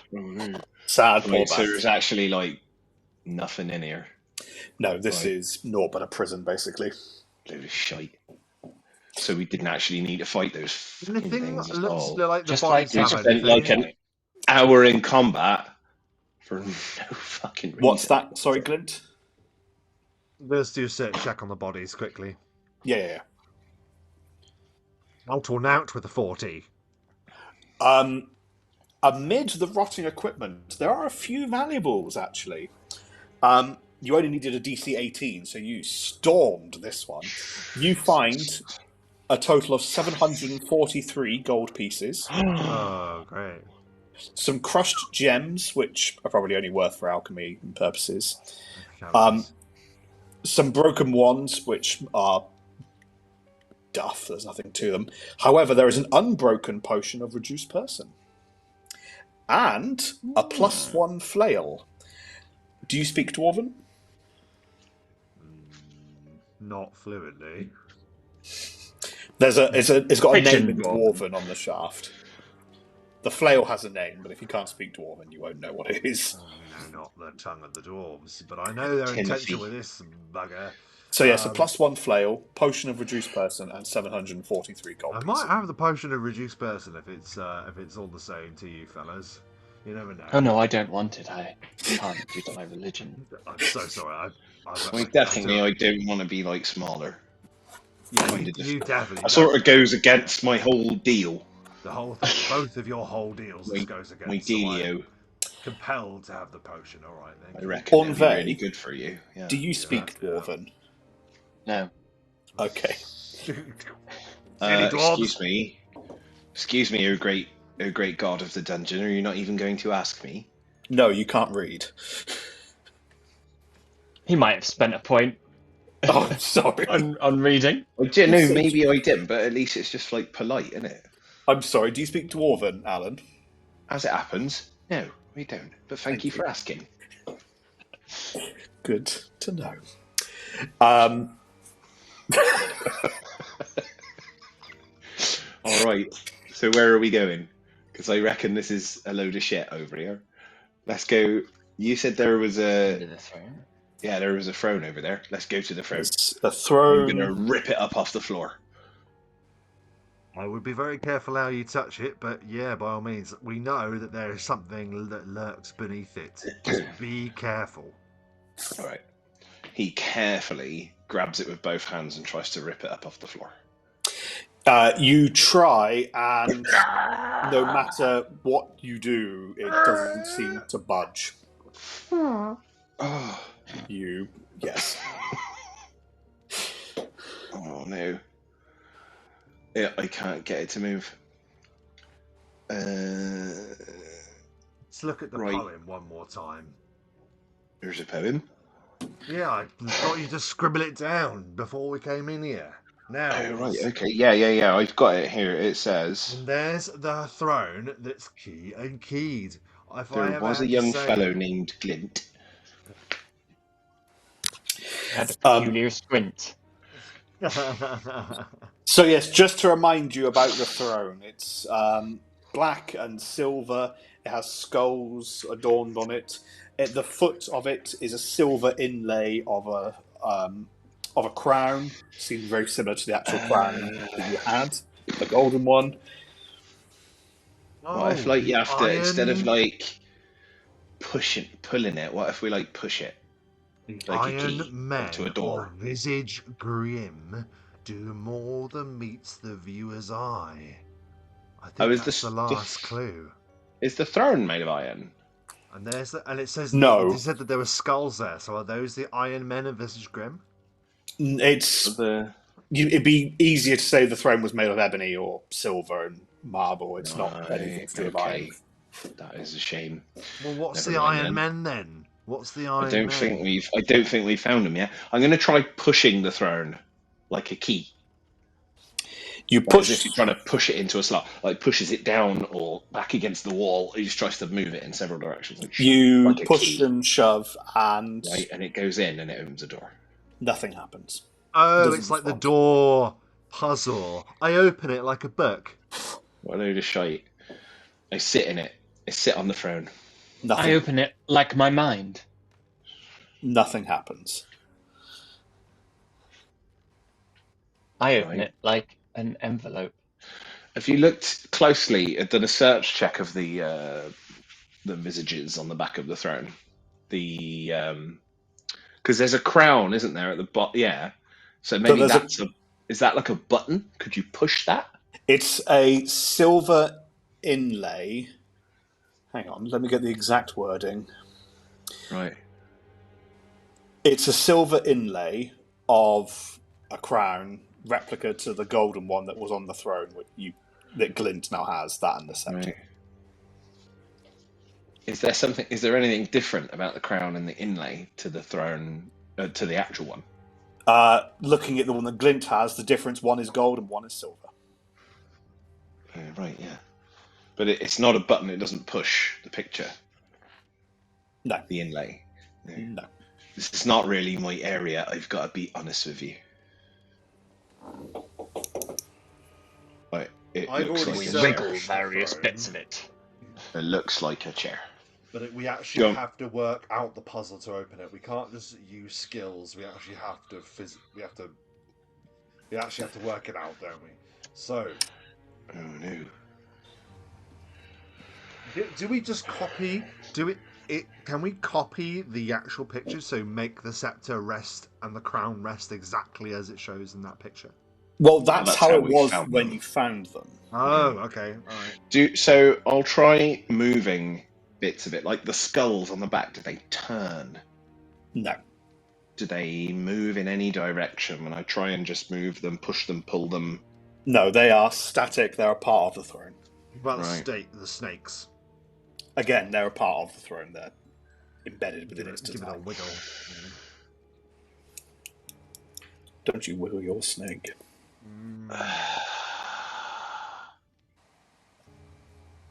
I am Into like... the column hall you'll come, and there the throne that's key and keyed. What on earth? That phrase has annoyed me for weeks on end. Hang on, didn't we have another crown and scepter? We had the fake one. The No, crown that we found earlier on the fake Acererak.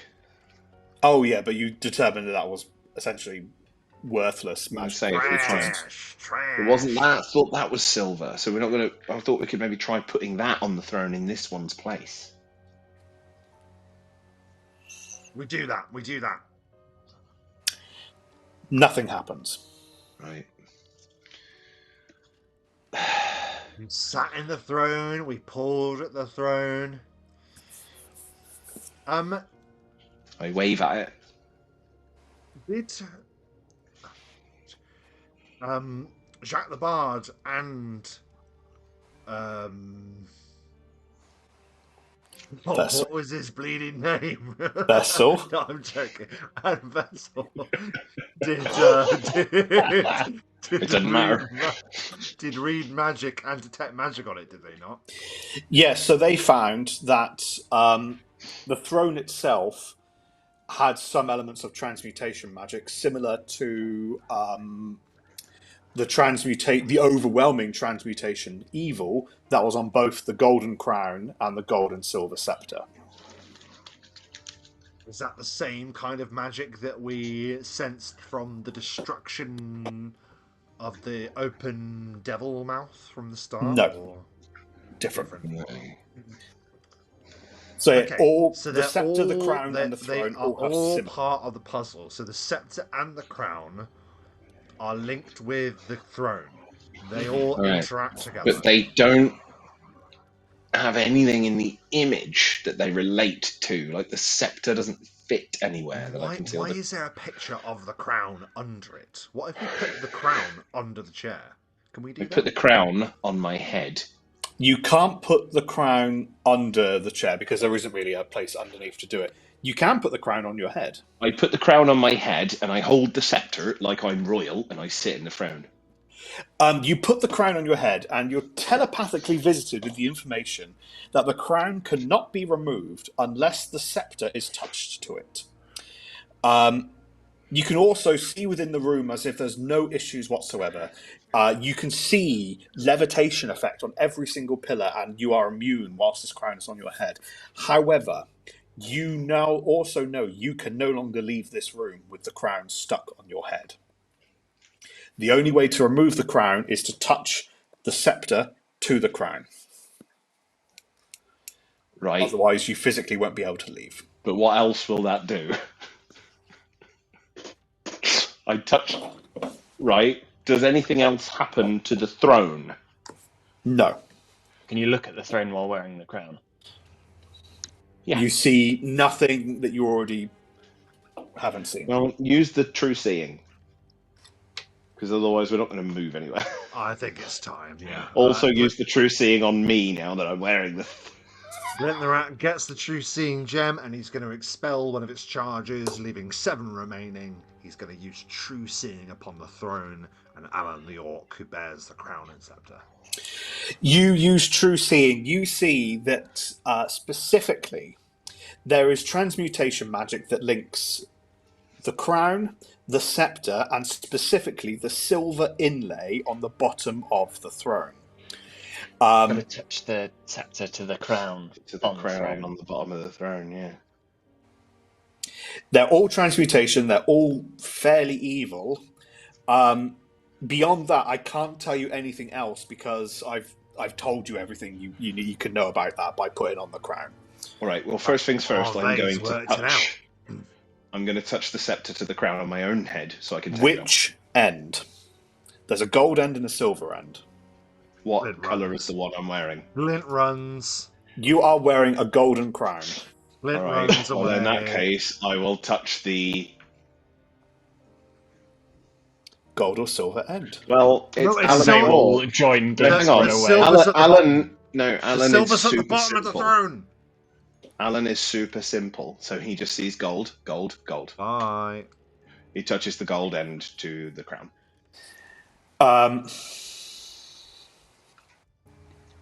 Removes it from his head. We all carry on. Have a lovely day. You feel the gold crown just loosen, and it no longer feels a part of your head. It feels separate. In fact, it kind of goes poof on your head a bit. Oh, all right then. And you can take it off. He takes it off. Nice. You take the crown off. He touches the silver end to the silver crown on the picture. You match silver for silver. Yeah. As the throne descends into the ebony dais, revealing. That were like a really good fort, weren't they? Well done. A secret passage. Very smart. Very, very smart. Oh my god, we've like only opened the secret passage. Bleeding done it, haven't we? We've only got. Hang on, right? So now what happens then? Finally. If Feels like I've been here forever. I wonder if this is some sort of thing where if you're in trouble and you put the crown back on, you'll get teleported back here because you can't leave the room with the crown on. I'm going to try I can't put the crown on anyway because. Well, I'm going to go into the passage with the crown in my hand.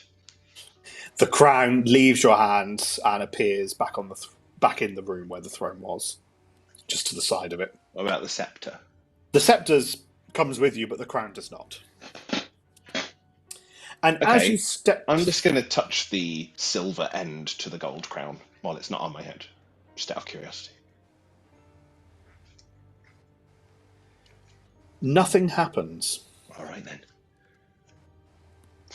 Roll initiative. Roll initiative. Now I want to know what it does, though. Glint's gonna. Things aren't worth knowing, Alan. It's back in the room, pretty much next to where Ornve is. But it's probably like important, isn't it? All right, well, You've whatever. opened the door already. Oh my god, you're insane.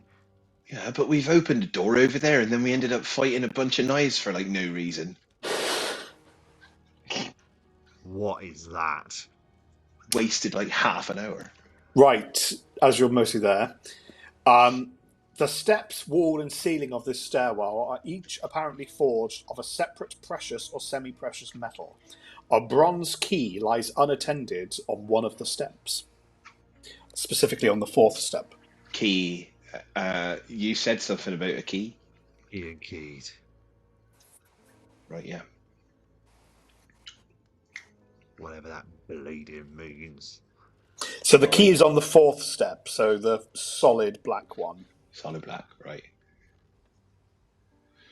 Yeah. So the 1, 2, 3, 4th in a row then, yeah. If I reach with the handle of my great axe, because it's a large category weapon, can I reach without stepping on the steps and just drag the key? Does that? Just can you, as you attempt to do that, can you make a will save for me, please? Probs not.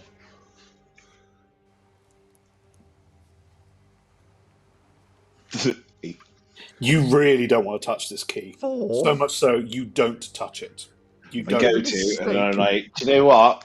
Nah, I don't like it. It's not worth it. Pretty much. That key, it's not a good key. No. Shit. Don't like it. Is that seriously what happens? You just don't fancy it because you failed to save? Yep. I don't fancy it, no. I'm feeling a bit hungry. He pulls another mouldy rabbit leg. You're compulsed to not touch it. Right, well, I heard that there are devoted warriors out there that commit their mind and will to acts of courage such as this. Have you got great will within you, Enve? Oh, yes. Better than mine, I bet, as a monk. Yeah, off you go then. Potentially, although, we don't just train our wills. Our bodies too, as you can see. Of course. Yes. Of course. Envy will attempt to pick up the thing, the key. Give me a will save. 20? On a DC 23, you also no longer, you just like, nope, don't want to touch it. Nope. Bleeding heck. Glint, Nope. I don't want to. Right. Fine, I'll try. If it's to be my end, then so be it. He goes there, and you said you have to use like an object to reach it. It's too far away, right? You could, unless you just climb up the steps. No, I'm not a moron. I will instead say, Alan, can I borrow your axe a second? I'm assuming it's an axe, yes? Can't hear you, mate. You seem to have muted yourself. I did. I pressed a mute button because I were having a drink and I didn't want to make slurpy noises down the microphone. I like bear the weight of it because it's too heavy, I reckon, for you to lift it. But I'll bear the weight of it and then you do the stuff. But I'm not grabbing that key. I don't want to. Go ahead, though. I'll do my best. And it is at this point that Glint the Rat draws upon the inner reserves of his willpower and cumbrous will. Cast a bit of magic, a bitty bobby. DC 23. But this isn't magic. This is just some power that is within him. Can he manage it? Right. Yeah, some. Of course you can. You're amazing. So, I believe in you. You're very brave. I believe in you. Oh, the plus 15. Oh. And shaken because the effect has taken a hold, he begins shaking like he's freezing. He just staggers away from the key, disgusted with it. Right, forget the key. Obviously, it's a load of shite, that key. We don't need it. I'm going to walk up the steps and try the door. Wait! So the door is locked and it needs a key. What do you want to bet? These are 14-foot wide, 28-foot tall mithril doors. At about waist height, there are like some valves that seem to come from it. And you can see that there is a keyhole in the middle, but it's not a typical keyhole. Well, actually, it looks like a concavity at waist height. A waist height concavity? Yes. Is it exactly the same size as something that you're not going to specify?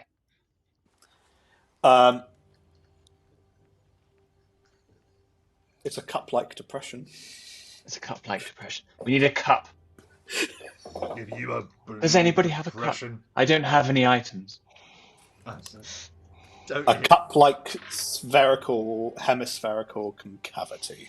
Is it the same size as the scepter? Relatively similar. Should we try and open it with the scepter? Oh, the scepter! As the only thing that we've interacted with that we can bring in here. I think it might be some contest of will. Do you maybe, just a thought, want to check for any secret passages or anything in here, in case this isn't the only way, because we haven't done that. Yeah, we haven't. Absolutely. Just in case there's more, or a different route we can take. Yeah. Mm-hmm. Yeah, give us a search. All right.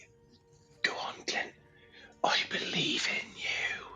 He gets really close to your ear and you smell his foul breath. 24. 24. So each step is made of a different material. From the bottom, it goes onyx, then pink marble, then lapis, then black marble, then serpentine, and then malachite at the top. The walls are lined with copper. The ceiling is silvered iron. There is no additional trapdoor that you can find. The door itself, yes, there is a hemispherical concavity similar to the scepter size. There is also the means you could It's an hemispherical concavity. You could attempt to do an open lock on it. You could see possibly you could use your tools in such a way, but it'd be very, very difficult to do that. I reckon you're all right. I'm stood on the steps and I'm fine. But yes, as you said, Ornve, it's quite similar to the scepter. What sort of size are we talking? Like, could you fit your butt cheek in it? If you have a spherical I've still got the scepter. Where's the concavity? Sorry, it's in at the waist door. height at the center of the door. I will stick the scepter in it. Which end? I run. End. The gold As end. Glint runs, Ornve catches up and is like, "Where are we I will going?" stick the gold end in the door. The gold end. It worked on my head. It's going to work in the door. Don't worry. Don't worry, boys. I totally got this. It's going to be fine. As it says here in the module, Right, if the it's gonna be gold bad ball, then. It's going to be fucking bad, isn't it? if the gold ball is inserted into suppression, the valves, which they call the doors, swing open. All right. 50-50 chance. You got it right. Well done. A Oh my silvered god, that is like ceiling. amazing. Oh shit, this is the final boss, isn't it? A silvered ceiling reflects a grand room with inlaid ivory and gold-tiled walls and a polished agate-tiled floor. A hulking black iron demonic sculpture rests in each corner of the chamber, each bearing a distinctive weapon. In addition, the chamber contains a gold filigreed bronze urn from which issues a thin stream of smoke, 2 iron chests, and a granite sarcophagus which is plainly inscribed with the name Acererak. And that is where we're going to close for today. All right. Iron Men, though. There's Iron Men. You mentioned something about Iron Men. I did. That is a lovely place to call it. Does that mean we're just going to get back and fight Acererak? Fucking hell. Well, we shall see next time. And so, as we draw things to a close for this evening, thoughts on the session. We're going to start, just in case you need to dash off. Alan.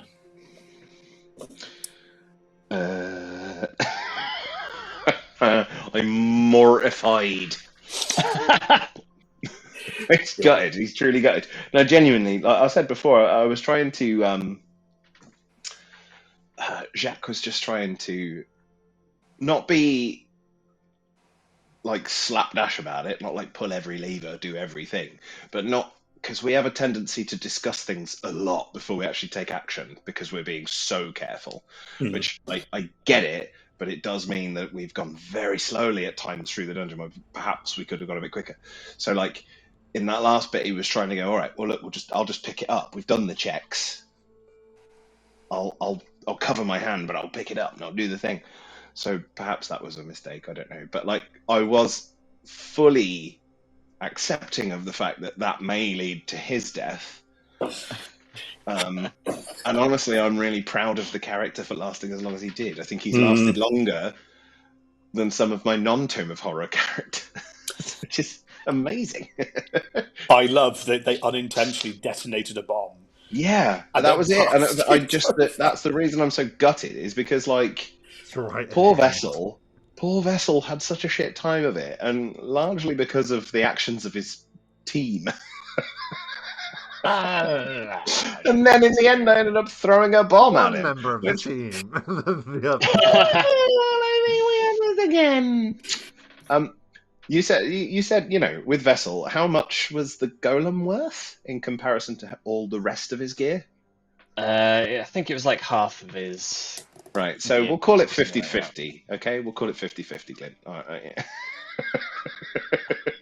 Well, I think Mike takes the credit for quite a lot of it. Gygax didn't write takes it. credit. No, I genuinely, I felt awful, but I was trying to pass it to him so that he could get the golem back to help us then fight what I thought we were about to fight with the initiative check. So I was like, yes, that's fine, but we're going to have the golem back in the room. We're on this, and everything was going to be plain sailing going forward a little bit. But he still found a way to get it all up. And yeah, but I really like the two new characters. They're ridiculous. They are ridiculous. I love it. Yeah, we've actually made more progress with these two characters in getting through doors and just going forward than we did with the more sort of careful, skilled. I'm happy. I look forward to the TPK of the next session. We'll see. But I happily say the final session next time. Lovely, thank you. It would have been this time, I think, if we hadn't hit that little tiny minor little hiccup. It potentially. Excellent stuff. We'll cut to Ornve. Yeah, I was just glad something happened. Like I don't mind him dying. Like we built the characters that they were probably going to die. It was slightly irritating that none of them were dying for me. Like the death counter not going up for so long for proper PCs was bothering me. So I was quite happy that it went up a bit. 2 at once, yeah. Yeah, I was more gutted when Gorgoroth died than when Vessel died. Like Vessel had at least I'd had time to sort of play around with him and do the come up with some stupid jokes and things. So I didn't. He'd lived a little, whereas Gorgoroth was stolen too soon. But yeah, both of the new ones are great fun so far, and I can't wait to see what happens in this little room. Yes, excellent. And finally, Mr. PTSD, Glint. Yeah, man. A really enjoyable session, obviously, mainly due to the total carnage of losing 2 player characters. That was absolutely insane. I think that was the feeling that I've been waiting for from the Tomb of Horrors the whole time. And then all of a sudden, out of nowhere, bang, 200 Hellfire damage. Just that it was Hellfire as well. What? Exactly. No resistances. See you later. Just one astonishing, horrifying moment, and then 2 of them were just dead.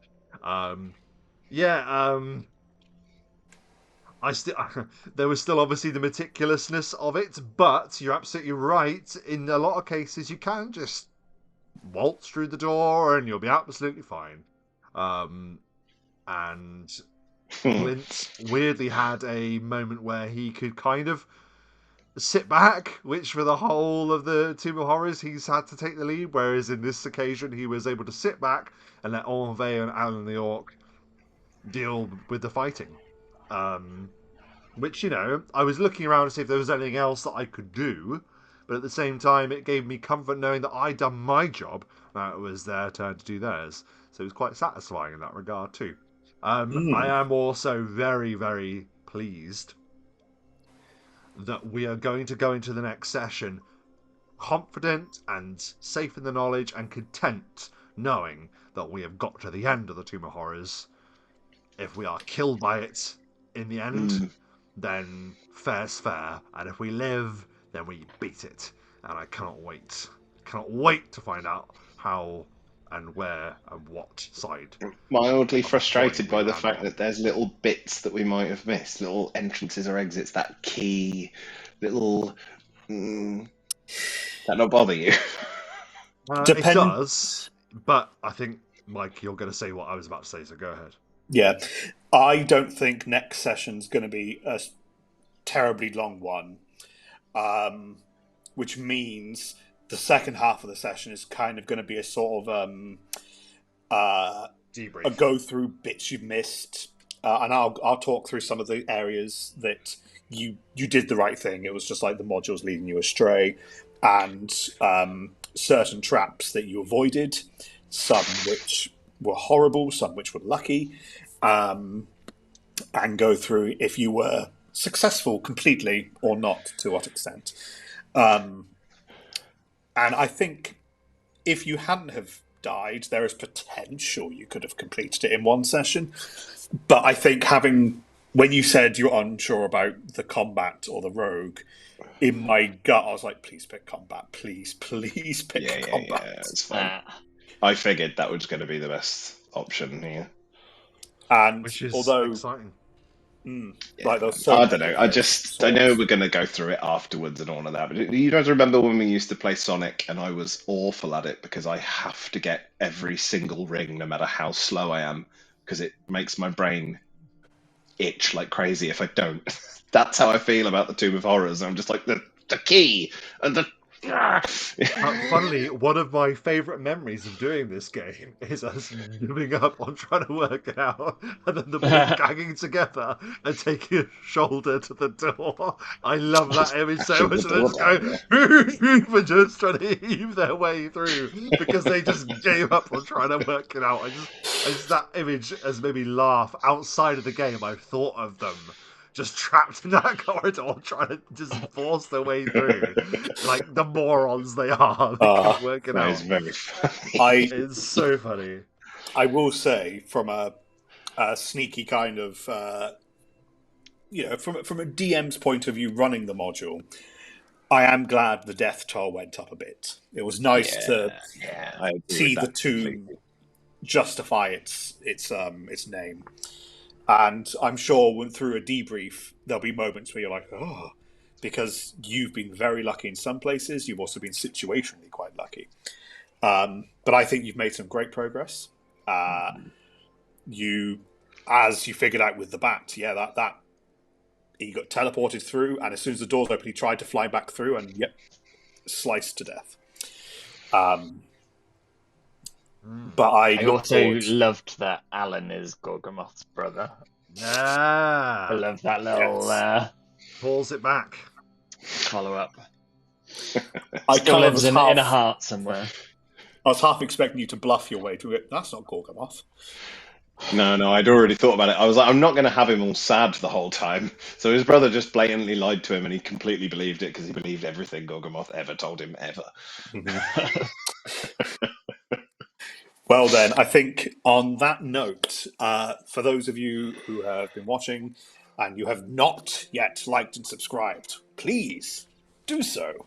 Do it, Why not? or we will throw you in the mouth of a green demon. Like this one. Also, ring the bell for all future updates and future projects. And also, leave in the comments, what would you have done in that situation? If you had to bring a new character in who was as insane as Hornvale or Alan, who would you have brought in? I suppose all that's left to say on those notes is, as we always do, bone them rolls. Bone them rolls. Bone them with soft hands. Soft hands. Don't tell your mum about my soft hands. Oh, that's awful.